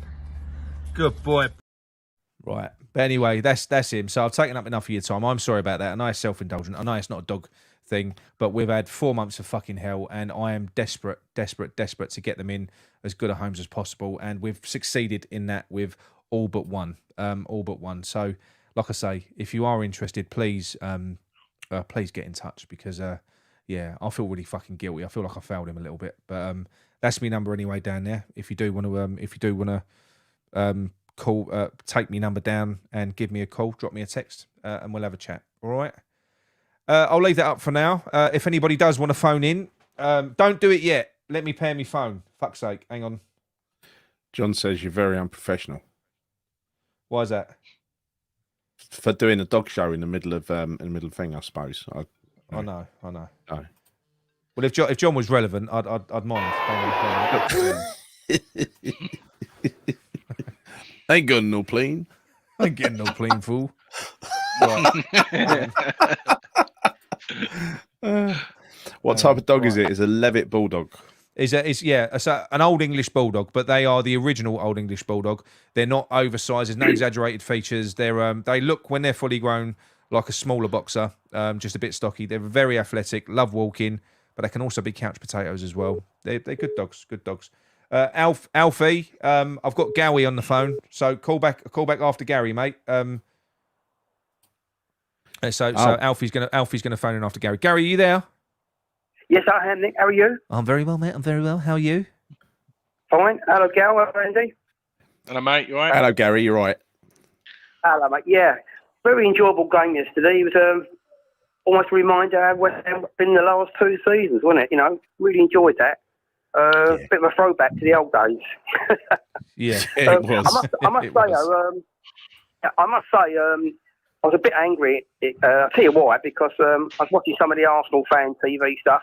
I mean, Lee Judges, I like Lee. He's a genuine, knowledgeable football fan. And yeah, but some of them, they've got some idiots there as well, I tell you. They've got some idiots. But I feel even some of the West Ham fan channels I was a bit angry with because I was there, people coming out, we're going to get beat 5-6-1. You know, football's not like that. I've supported West Ham long enough to know there's always got a performance like that in them, you know, and I think it's a little bit disrespectful, but I think Arsenal took their foot off the gas. It reminded me of the Newcastle game a little bit. We started off really well, come out really aggressive, like the other game, concede 2 goals in the first 10 minutes, pull 1 back in both games. The difference was Newcastle got the 3rd goal and Arsenal missed their penalty in that moment, like you say. It's funny, isn't it? Funny, Gal, how a game can swing the momentum can change in a split second. But it also shows you how a crowd can get involved and manipulate a game because the crowd's totally up for it. And same as Liverpool last week with Arsenal, the crowd does play a big part in football matches. And I think it definitely helped West Ham yesterday. But I thought Bowen was, for me, man of the match. I think Antonio and Rice were superb. Yeah. But Bowen, that right-hand side now with Kufau and Bowen looks very strong down the right-hand side. So Sufal is back to his best now, isn't he? Yeah, definitely. And Bowen's playing well. Paqueta and Rice together. It makes you wonder what we could do. Who could bring another midfield player in alongside Paqueta and Rice? I mean, Souček was better, but still, you know, when you've got Paqueta and Rice, they're different level, aren't they? Yeah. But the important thing now, of course, he's got his game this week. I think Gary's absolutely spot on earlier what he said about the game Thursday. We've got to go for this. I mean, if we get through this game Thursday, it's a semi-final. You know, it's 2 semi-finals in 2 years. And if we get in Europe again next season, that's 3 seasons. That's never been done in the club's history. Yeah. So we've got to go for it Thursday. Play a full strength side. We've got a big enough squad now to rotate. And, you know, if you want to rest 1 or 2. The only slight worry defensively is a left-hand side. And I know 1 or 2 people are not credible fans, but that was more, to be fair, much as I like them, Rama, them 2 goals, I think, he didn't track. I watched that over and over. He didn't. He just let the player go. Yeah, he did. You know, he did. But he's not a defensive player. He's not a defensive player. But at the same time, Gary, what I would say is, I think we were desperate to get further up the pitch. I'm almost sick of our wingers doubling up at fullback all the fucking time. You know, if because the thing is, what do you do if both of your fullbacks are back helping if both your wingers are back helping the fullbacks and we win the ball back, where's the outlet? You know, you've got to have players up the pitch. You have to.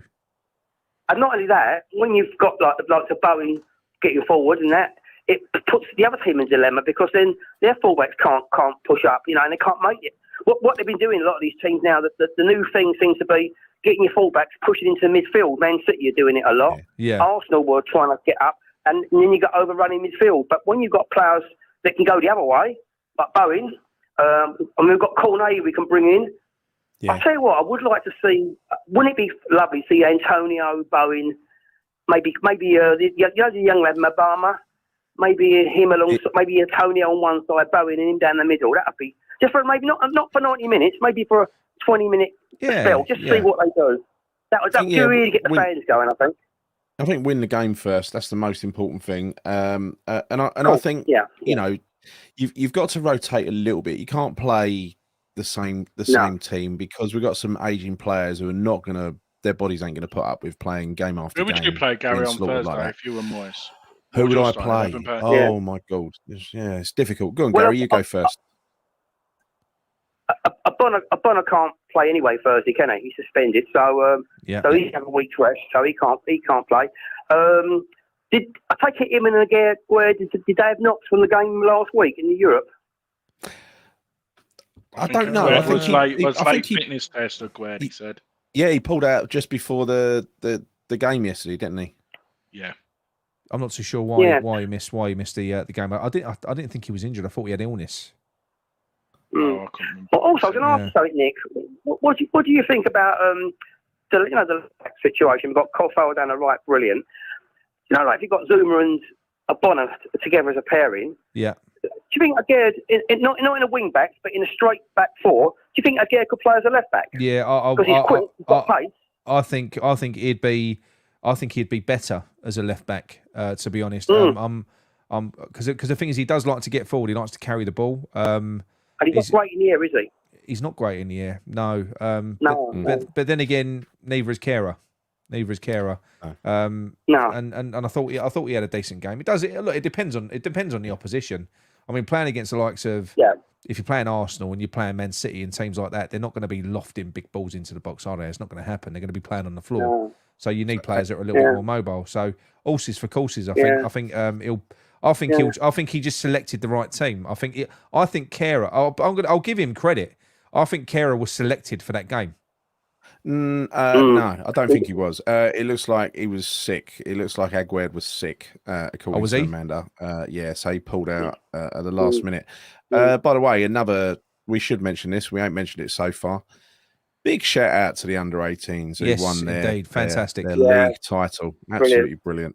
That was a 2-0 win against Arsenal, wasn't it?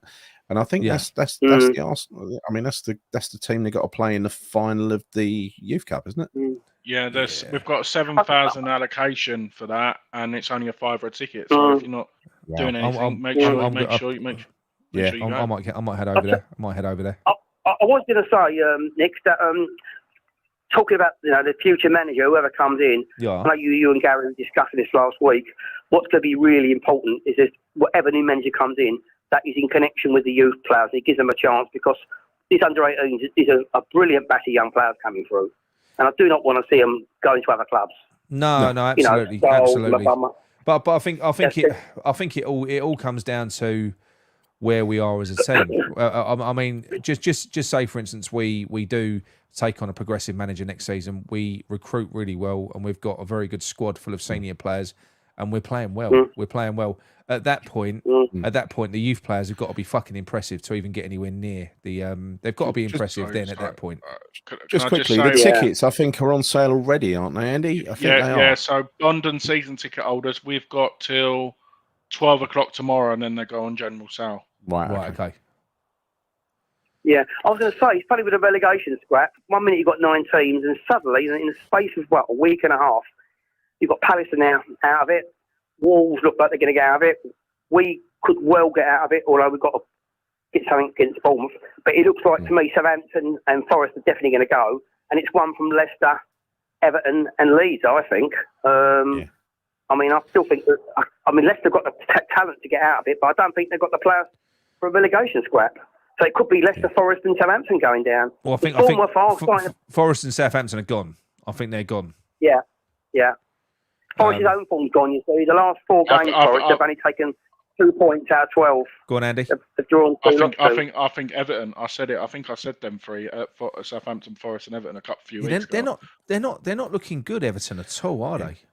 So that game I thought they beat Fulham. I thought they beat Fulham at home on Saturday. I was shocked by that.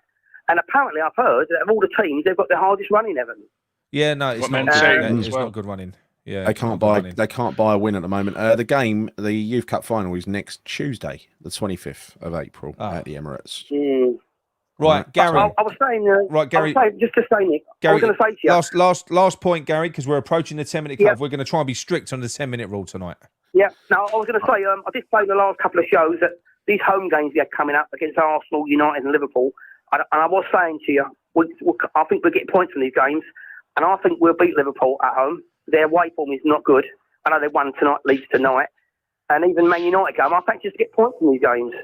Well, hopefully, I'm a lot more positive now after the Arsenal game, but before the Arsenal game, saying that we were going to beat Arsenal was based on fuck all because we've been shit against every top team for a long time.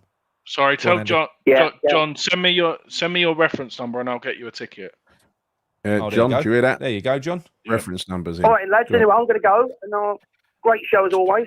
Thank you very much, Gary. Thank you very much. Speak soon. Take care. Lovely Bye-bye. stuff. Cheers, mate. I might go online. Do you want tickets, Nick? Because I can go online and buy them if you want them. Yeah, go on. Do you want a couple? Because I can't go. Yes, a couple. I'll take Ben. Yeah. Well, in fact, I might be able to go. I'm going to Switzerland on the Wednesday. I'm not going on the Tuesday, so I might be able to go. But let's see how many tickets I can get. Is it one each, or can you buy? You have to assign it until tomorrow. You have to assign it to a season ticket holder. So you've got to have them all. If you've got all the references, you're fine. Right. Okay. Right. Here we go. So if I go, right, let's give 1 minute.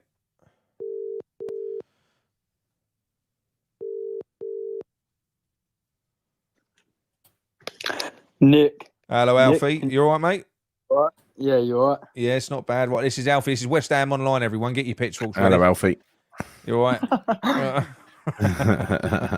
Listen, no, Mr. Moyes, don't say it. I've just said it for you. Come on, try and have one call without saying it. No, I won't say Mr. Moyes. You just did.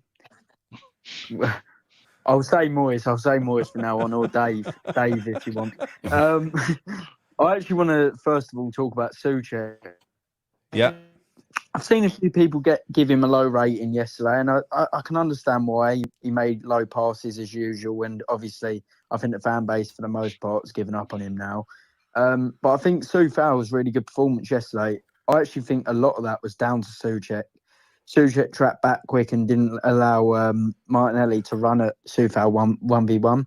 We sort of doubled up on Martinelli as a threat, if you like, because whenever Martinelli got the ball, Soufal would backtrack a bit towards the box, and Souček would come and join him to sort of scare. They were close. They were close, weren't they, yesterday? Yeah. So I think that was sort of key in our wing, and obviously he won the ball a lot in the middle. I thought he was good yesterday. I thought it was the Souček that we saw a couple years ago. Obviously, he isn't getting on the end of set pieces anymore, which stuck in people's minds because obviously he was scoring goals. He was getting in the highlights every week. He's not doing that anymore. But I certainly didn't think he was bad yesterday. No. It wasn't as if he was giving it away. He was good. I mean, he got a 7 on here. We gave him a 7, which we kind of all in agreement with. But let's not skirt around the fact that he's been awful for a long time. He's been bad. Yeah. You know. Yeah. That was he performed a very good. I think Souček is quite a simple player. You know, and I think if you give him a job to do, he'll do it. I think that the issue is in this season. I think he's looked lost when we've been trying to play a different type of game. He's just looked lost. I think if you just give him a simple job to do with simple tasks, he'll do it, and he's fucking good at that. He will block, he will win headers, and he will be effective. You know, for stuff like that, like you just said, doubling up on Martinelli, he's responsible. He'll keep on doing it, and yeah, I think he did well yesterday. I think he was an important player. I think his best games. You're probably going to laugh at this, but in Europe, I think he's best been in Europe when Declan Rice isn't playing. When Declan isn't playing, I see a different Souček. I don't know Yep. whether that's psychological or because don't get me wrong, it is lesser opposition, but I just think I think it's the pressure. I think he knows how good Deck is. Yeah. Do you think there is an element of that? Do you think it could be now, especially a lot now Paqueta's come in? You can imagine like when they're in training, he probably does have an element of inferiority, an inferiority complex with them because he isn't the same technically as them, nowhere near. So and it does seem because his passing's been so poor this year. But when you look at him actively on the pitch, it's like he can't wait to get rid of the fucking ball. Like he gets it, and it's like it's a hot potato. He just wants it gone, you know. So maybe it is a confidence issue. I don't know. Did you see Sullivan at the boxing on Saturday? They had to move him to the front row so he could see. Ah, little fucking midget. Right, go on, Alfie. What was you saying, mate? I think two things. I think he's always over the past year he's looked better without Rice. I don't know whether that's because Rice likes to roam forward a bit more. Obviously, nowadays Rice has sort of resorted to being a 6, which I think works a lot better. But certainly for a long period, I think Souček's poor performances were partly to blame on the positioning of Rice. That's not to say Souček's a good player. Obviously, we all know he's limited, but I do think that played a factor. Yeah. And also in Europe, obviously, we are playing lesser opposition. I remember when we played, I think it was Larnaca, or it might have been the last team he played in the group. So I think it was Larnaca at home. He made about 30-odd passes, but he had no pressure. Yeah. And obviously, against these lesser oppositions, if Premier League players aren't pulling out stats like that, it's a bit worrying. Yeah. I agree with that, though. I agree with that, Alfie. That is the point. That is the point in time when Souček's performances started taking a hit, was when Declan Rice was encouraged to go forward.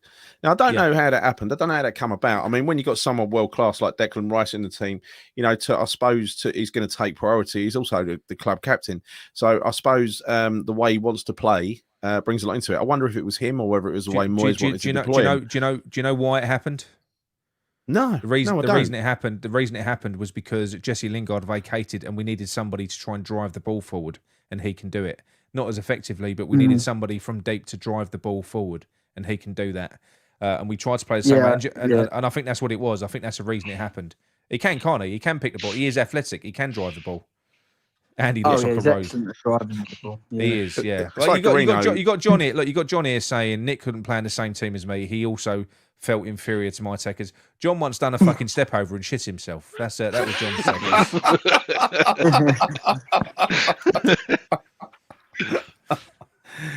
Garino's corroborating, what you said here. As the analytics guy in Hammers Chat said, Souček has a role and he does it well when referring to his first season.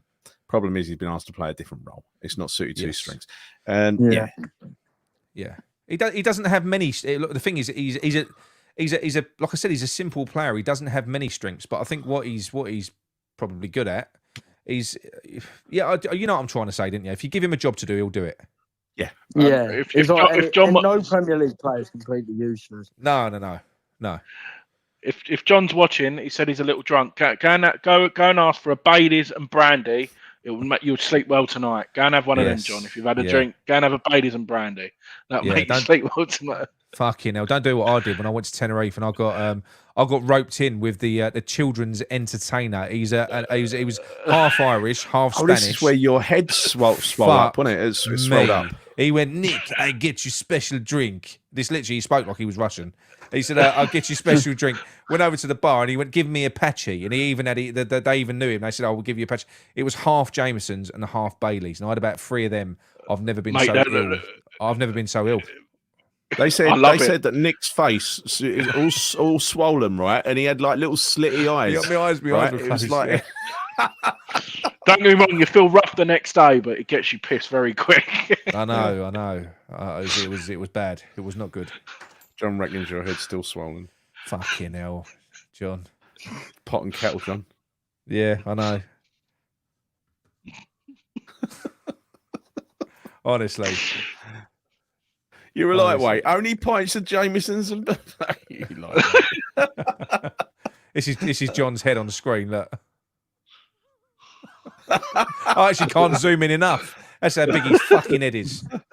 Right, sorry, go on, Alfie. Anyway, sorry, mate. Go on. We'll allow you. You're on 7 minutes 38 seconds. You've got 2.5 minutes left. Come on, let us know what you want to talk about now. Go on, whatever you want. I'm going to talk about something a bit different. I don't on, talk about him often, but I'm going to talk about David Moyes here. That's fine. That's fine. I think a lot of what I say about Moyes, as I said on the show the other week, gets misinterpreted. I think his tactics this season has been shocking. And I've actually emailed to you, Nick, as I said earlier. I will have a read, mate. I'll have a read. I think the main problem with Moyes this season has been the recruitment, which I think is fairly obvious. But I think back in the day, 2 years ago, the recruitment suited perfectly what Moyes wanted. In a front four, we had Jarrod Bowen, Mikel Antonio, Lingard and Fornals, who are all similar to the style we saw yesterday. The reason why we were so good is not because we've ever been a high pressing team. We've actually always set that back. But we had players who, when they did press with intensity and force the opposition defence back. Then we brought in Scamacca. We now start Ben Rama on the left. And we rotated between Souček and Paqueta as the 10. Mainly Souček playing as the 10 at times because Paqueta obviously was never a 10. And obviously, none of them are intense pressers, especially Scamacca. So I don't know who signed Scamacca, but I've got to blame Moyes because he spent about 2.5 years looking at a striker and decided on Scamacca. But I genuinely think that was our worst signing this summer. I'm not saying he's a bad player. I think he's a terrific player. I don't think any of the players really fit what a David Moyes team. But what you got to look at though, you're basing it on what we saw yesterday. Now, I think we took Arsenal by surprise because we've been so shit. What teams have been doing, they've not been letting us get in behind them. They've not. We saw that towards the end of last season. David Moyes admitted that teams are not letting us do it anymore. You know, if teams sit back, we can't get in behind them. But I think what we're starting to see, hopefully we'll see it towards the end of the season as well, because I don't think the tactics will change that much, is that people are not taking us as seriously anymore. So hopefully we will catch a few teams, sleeping. Yeah. But these players were brought in for a new style, for a different style. They weren't brought in to play the David Moyes style. They weren't. Talking of a new player, E. Davis says Scamacca can press. Yeah, but unfortunately he can't walk at the moment. He's just had surgery. Yeah. I think Scamacca's a terrible presser. I think even Mancini. I think even Mancini said something similar. But honestly, if you look at when examples of when Scamacca's played in the Premier League and stuff like that, and not every player is going to even want to do what Antonio does, which is a thankless task of being in the middle of a 90-minute rondo, which is basically what it is. Yeah. You're kind of up there pressing on your own. You know we don't press as a team. This season we haven't, Alfie, have we? We don't press as a team. It's a graveyard shift. It's a graveyard shift. So that striker, he's doing a massive load of thankless donkey work, which is what Antonio does. And he just presses and he presses. He runs aimlessly because he's never going to get the ball half the time. And I don't think most players are going to look at that and go, "Fuck off! I'm not doing that. What's the point?"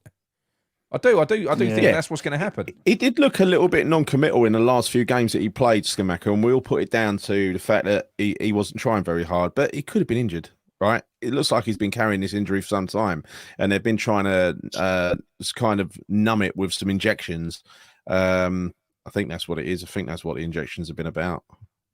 Yeah, it's more of a workaround than a cure. No. That's another mistake. So that's the other mistake, which I will say, and I will put this on the club, whether it's Moyes' decision or not, I don't know. But when we were pumping his knee full of these steroid injections, which were there for longevity to kind of help him recover or sustain him so that he was available for selection, we were doing that for months whilst not fucking using him. We could have simply let him have this operation 2 months ago and he would have been back and ready for the run-in and fully recovered.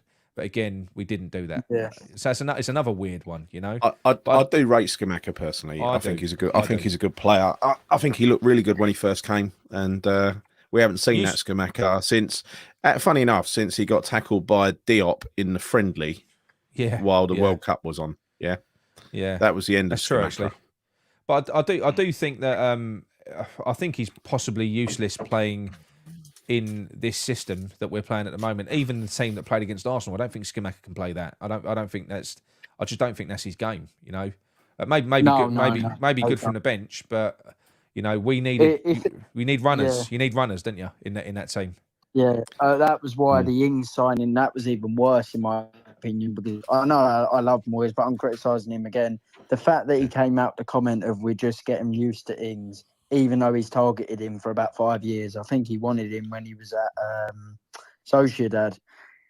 So he's targeted him for about 5 years, knows he suits the two up front, knows he suits the possession style or a style where he's playing with someone like Ashley Barnes who can knock the ball down to him. And yet he's brought him as a lone striker. It really is baffling. That was when I did have to think, does Moyes have dementia? But hopefully he's all right. Well, what I will say, obviously we spoke to Sean Whetstone quite a lot when he came on his show, and he more or less confirmed that Danny Ings was a lifeboat and a gift from Sullivan to Moyes. So Danny Ings was all of the summer signings were David Moyes's. They were all his. That was him and Rob Newman. Those were his players. But apparently in January, he didn't want anyone. I don't think. I think that was the main thing, and they threw him a striker because we needed goals. But the thing is, I tweeted it in when we signed him, and of course Sullivan's done the deal as stupid as that. 120k and 15 million for a guy who I watched a lot of the Premier League, and even in the two up front, he was nowhere near the same player he was a few years ago. It's just once again horrendous scouting from the club, and it shows Moyes isn't the main issue. He's an issue, but the fact that we've got such a poor scouting department that we continually rely on terrible Sullivan appointments, like the amount of strikers Sullivan has signed who are absolutely dog shit is unbelievable. It must be a world record. I know. But anyway, Alfie, thank you very much for the call, mate. That was a good call. I enjoyed that. Yeah, thanks, Alfie. All right, and we will let you go, and we'll speak to you again soon. Cheers, mate. Thank you very much. See you later. Right, that's that. Right, if anybody else does want to call in, we'll take one more call. There we go. Doing pretty well with this new 10-minute rule.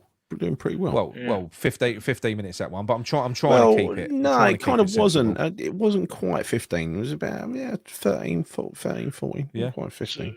So if we wait for another call, what would your starting 11 be, Gary? On Thursday? It's Black Country does me in. He puts in 8 minutes, 7 minutes. He does a countdown in the chat, did he? He was wrong earlier though, because I was counting down Gary. I had him down. He had like a minute to go. And he was saying that Gary had 3 minutes to go. So he was completely wrong. Completely wrong. Sold it out, Black Country. Fuck's sake. Yeah. Different time zone up there, isn't it? Andy would say, mate? What would your starting 11s be on Thursday if you were Mr. Moyes? It's a difficult one, this is. It's a really difficult question. Go on, Gary, I wouldn't play the same team because I don't honestly think. No. I would almost play the same team, but there are a few players that I wouldn't. I wouldn't play Cresswell. I would use Emerson instead. I'd use Emerson as well. Yeah. I probably wouldn't play Kehrer if Agued's fit, right? But if he's not fit, I'd continue with Kehrer because that's fine. Zuma, I mean he's got to play. He's got to play because he's the leader. So and Soufal absolutely has to play. There is no way that Soufal doesn't play. Right, midfield. It's got to be Rice. It's got to be Paqueta. Paqueta was fucking superb when he came on the other day. So I'm talking about a 4-3-3, which is kind of our current formation, right? And I'll play Downs. So that'd be my 3. And then the front 3, I think for the first 60 minutes, I would play Antonio, right? Then I'd play Cornet. What I'd do is I'll play Cornet on the left, right? I'd play who should play Bowen on the right and play Antonio in the middle. And then what I'd do is on 60 minutes, I would move Cornet in the middle, take Antonio off and put Benny on the left-hand side. Yeah, it's not a bad shout. It's not a bad shout. I'd go completely gun ho in this one. I'm gonna disagree with myself. What I normally do, right? So I'm gonna go Emerson at left back. I want Areola in goal. I'm gonna want I'll go with Aguirre and Kehrer at centre back. Right, ball playing centre backs. Quick. I would play Soufal at right back because I don't think he can be taken out at the moment. I would rest Rice. Okay, I'd bring Downs in. Next to him, listen to this. Next to him, I would play Lanzini. In front of him, I would play Fornells, and I'd play a front 3 of Bowen, Antonio, and Cornet. And then I'd make changes beyond that because I think that is a footballing team that will just rip them to fucking shreds. and we've got pace and recovery in there to stop them. We'd keep the ball; they wouldn't be able to get the ball off of us, in my opinion. I'll tell you what, that's a great side. That is Leeds getting absolutely rumped 6-1 by Liverpool. Black Country and sorry, they had the better goal difference with us down there, so that's done us a favour. They've gone on to minus 19 now, I think. So they're fucked. Is that at Leeds as well? Is that at Liverpool? Yeah, it's at Liverpool. Yeah. Is it at Leeds? It's at Leeds, yeah. Oh my God, that's twice as bad. So imagine the talking clock in a Brummie accent, Nick. How would that go? Black Country's taking offence. Right. Go on. What's your side? Andy? Ariola in goal. Yeah. I would actually play Creswell at left back. Yeah. I would play Aguerd and Zuma because I'd rest Kera and Soufal right back. I'd play Emerson left midfield, just to cover. Yeah. And I'd have Downs, Fornals, and Paqueta. Yeah. I'd rest Rice, and I'd have Bowen on the right, and then Antonio up front. Yeah. Nice. See, the reason I put Rice in is because I think he is the talisman, right? He is the one that will make Ghent quake in their boots. But also what I will say as well, and I think there is some sense in that. I think the reason Souček shines more when Rice... Look, Souček doesn't replace Rice, but the reason Souček probably has a better game when Rice isn't there is because he's so dominant. If he's in midfield, people are going to give him the ball. He's always going to be on the ball. You know, if you've got Rice or Souček to pass to, who are you giving the ball to? Tony Hammer Ryan 72 says Paqueta has come out by saying they changed their tactics against Arsenal behind Moyes' back. Really? That's the first I've heard that. Tony, where did you read that? Let us know. But saying that, you could probably, like you said, with 4-0 or whatever, play Rice, and if the game goes 2, if we get a 2-goal, but then that's the risk. I'd rather have Rice in reserve. If it goes to shit, then bring him off and then it fucks up, if that makes sense. Yeah, I want Fornals to start in this one. That's what I want. I want him to start. I want him to play. I feel sorry for him. He's like the forgotten man, isn't he? Yeah, he is. It's a shame. He's never said a bad word against us either. Like even when he's not playing. Lanzini was shit last week, right? He was. Like John AK Virgil says. And Black Country says to John, if you play him in a team full of flamboyant players, he might do better. I'm no Brummie John. Get it right, son. Get it right. Get it right. Get it right, son. He said.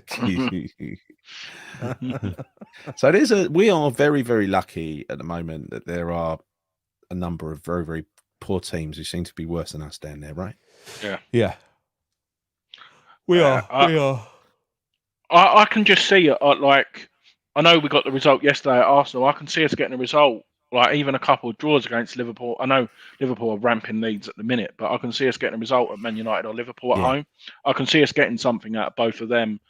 And if you take a point, like I said, 4 points out of Palace, Bournemouth, and Liverpool, I think that's pretty much us done, to be honest. Yeah.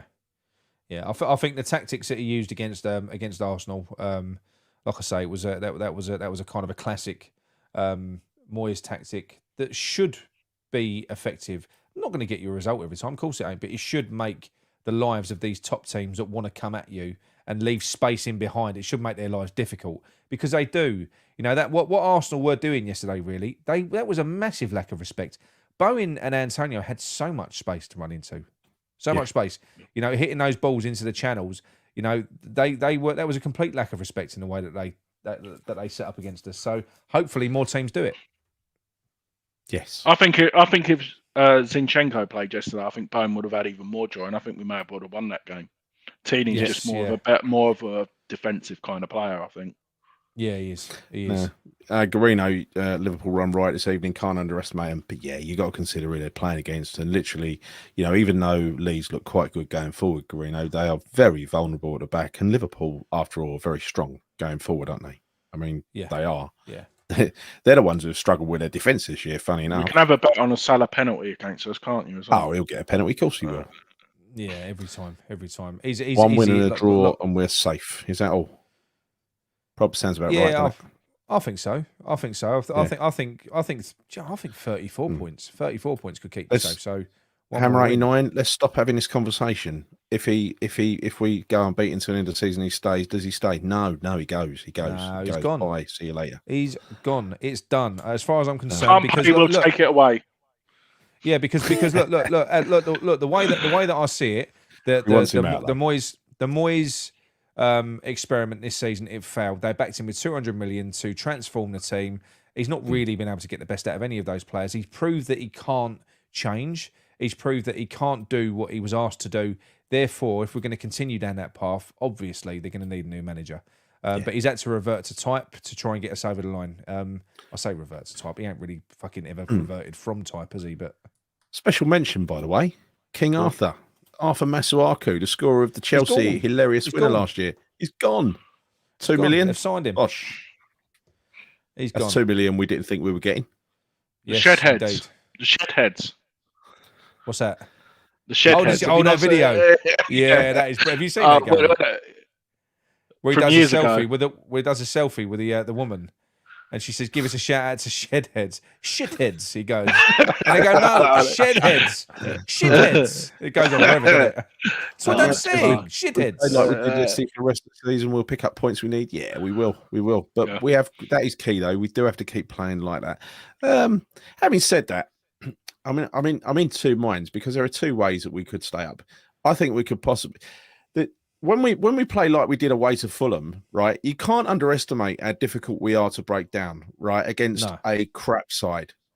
Yeah. And when we play Bournemouth, who are not such a crap side, but let's face it, they're not Arsenal, are they? Right? When we play against them, if we play like we did against Fulham, let's be fair, they will also find it difficult to break us down. So will Crystal Palace, right? They will all find it difficult to break us down, and we'll probably Zaha either.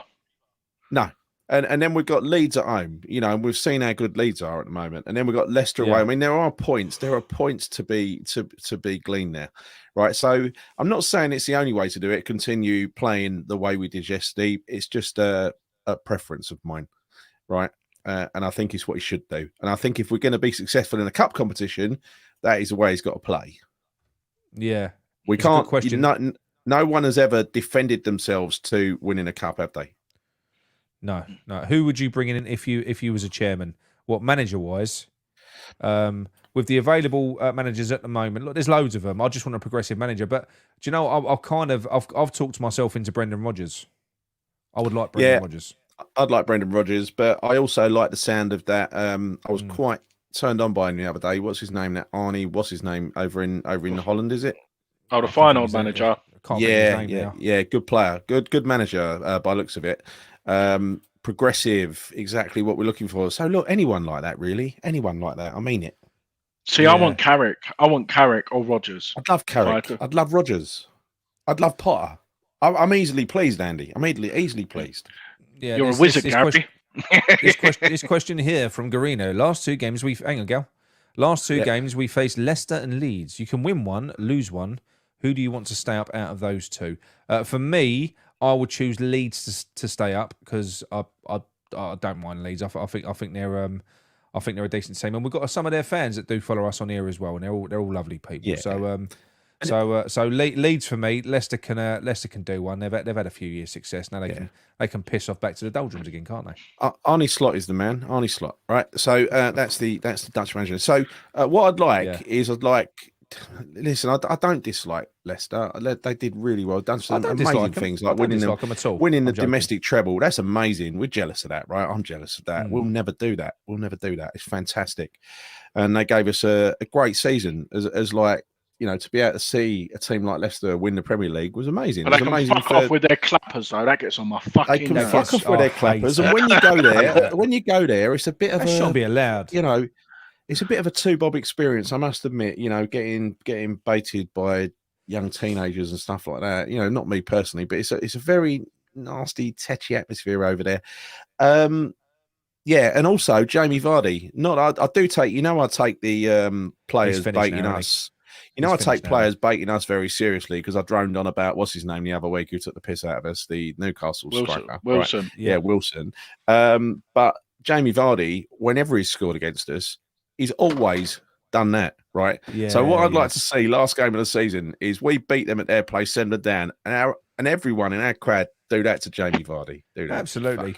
Absolutely. Twat. Also, special mention to Mason Mount after he kind of gave it to our fans a little bit. It's all gone very well for Chelsea ever since then, isn't it? See, you should never do that because this is karma, never do Mason. it. It's karma coming round But, to bite you. in the would arse. you have Mason Mount if he Yeah, was I would, included? Yeah, same here. Yeah. Same I here. would, yeah. That would be the most West Ham thing.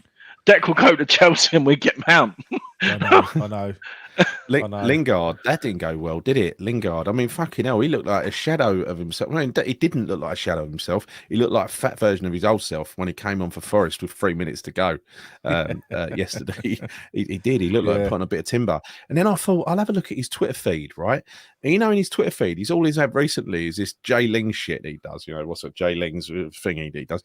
He's actually selling PlayStation remotes and stuff like that. It's like, this is in the last couple of weeks. He's been tweeting about his brand of PlayStation remotes.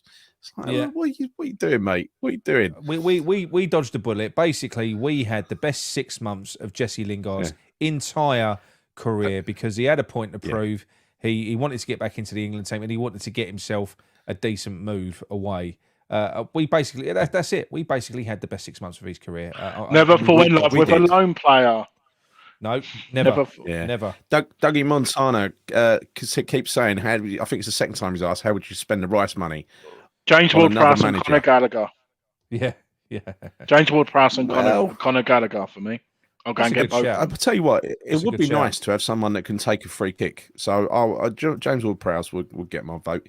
The one that people do talk about a lot, which again I think it's a bad move, would be Calvin Phillips because he is a natural successor to Rice, you would imagine, because he's a central defensive midfielder. But how can you replace Declan Rice, who isn't ever present in the same, plays almost every minute of every game, for a bloke who's always broken, and he would be expensive. He's injury prone. So I think that would be a fucking bad move, to be honest, going for him. Barney, I wish I was that fat as well. It's like when we used to call Frank Lampard fat when he had a six pack, right? It's nothing. Look, we can be hypocrites. We're football supporters, right? We're football supporters. If you should sign one player from a team relegated, who would you take? That's a good question. Andy, go. Brendan Johnson from Forest. Ooh, good shout. Yeah, that is a good shout. He's a good player, isn't he? Him and Ward-Prowse. And from Everton, I would take Dwight McNeil. Ward-Prowse, he come to us in a cut price deal this year, wouldn't he? I'd say this would be funny. Look, as Garino said there, picking Onana up for $5 million after. Oh my god! Yeah, that'd be. Funny. I'll tell you what. When that dismal game that we played against them at our place, where we just edged past he was the best thing on the pitch for them. He's actually not a bad player. He is good. I can see him going to like top 4 or back abroad. I think, to be honest, Madison will go like Chelsea or something. Spurs, I think. I better go Spurs. Oh, he came from Chelsea, didn't he? Sorry. Sorry to interrupt. Did you see the nominations for the team of the season in the Premier League? Oh, God. Go on. Who's it? No, the midfield is who's the one who got injured? The Tottenham midfielder, the one who plays for Uruguay. What's his name? Bentancur? Oh yeah, Bentancur and Hellberg. Hellberg are both in the Declan Rice ain't included. Declan Rice is a. It's so crooked, mate. It's so crooked. Yeah. It really is. I don't know. Tillemans, but there's loads of them. We could have a field day. I'll tell you what, we could clean up with Leicester, couldn't we? We could, yeah. We could hire Jamie Vardy to serve at one of the tea stalls. He's finished now. He's shit, isn't he? Useless on a football pitch now. Yeah. He's rubbish now. How old? He's old. He's about 35, isn't he? He's 35, but he's definitely finished now, though. And Daka as well from Leicester. Pace. His greatest asset was his pace, and he ain't got any anymore. Patson Daka or Kelechi Iheanacho? Who would you rather? Daka. Patson Daka. He's younger, isn't he? Yeah, and that pace is ridiculous. What would you look at? How many players would you be looking to buy with the Declan Rice money? Now, assuming we get, let's take an average of let's say we're going to get 85 million for Declan Rice. How many players we sign? 2. I would rather sign two 40, 50 million pound players as opposed to 5 fucking 20 million pound players. To be honest. I think Ward-Prowse will probably, even though if they're probably going to get relegated, I reckon both Gallagher and Ward-Prowse will both cost 40 each. I think. Yeah, I agree. So. Ward-Prowse, he did turn us down last summer. He wanted to stay and thrive at Southampton. That's gone well, isn't it? Yeah. And I've just realised he's their skipper as well. So if that goes, we've got another captain to mould straight in as well. There you go. True. But the thing is, it gives us so much more. I mean, there isn't a better set piece taken than Ward-Prowse. No, there isn't. He's unreal. He's unreal. It's superb. Right, Gary, do you want to start to wrap up? Because it is. We've been going for. We've been going for almost exactly 2 hours. So it's been a nice little show tonight. Thank you all for joining. It's been fantastic. Been fun. We've covered everything from dogs to Steve Austin. Right. Yeah, snooker. All sorts. Snooker. Yeah. And a rapist. Yeah. Yes, and one of them as well. Yeah. So thank you all for joining. We shall see you soon. I think probably Nick will come on and be all excited after we beat Ghent 4-0 at home on Thursday. Yes, I'm sure I will. About the impending semi-final, right?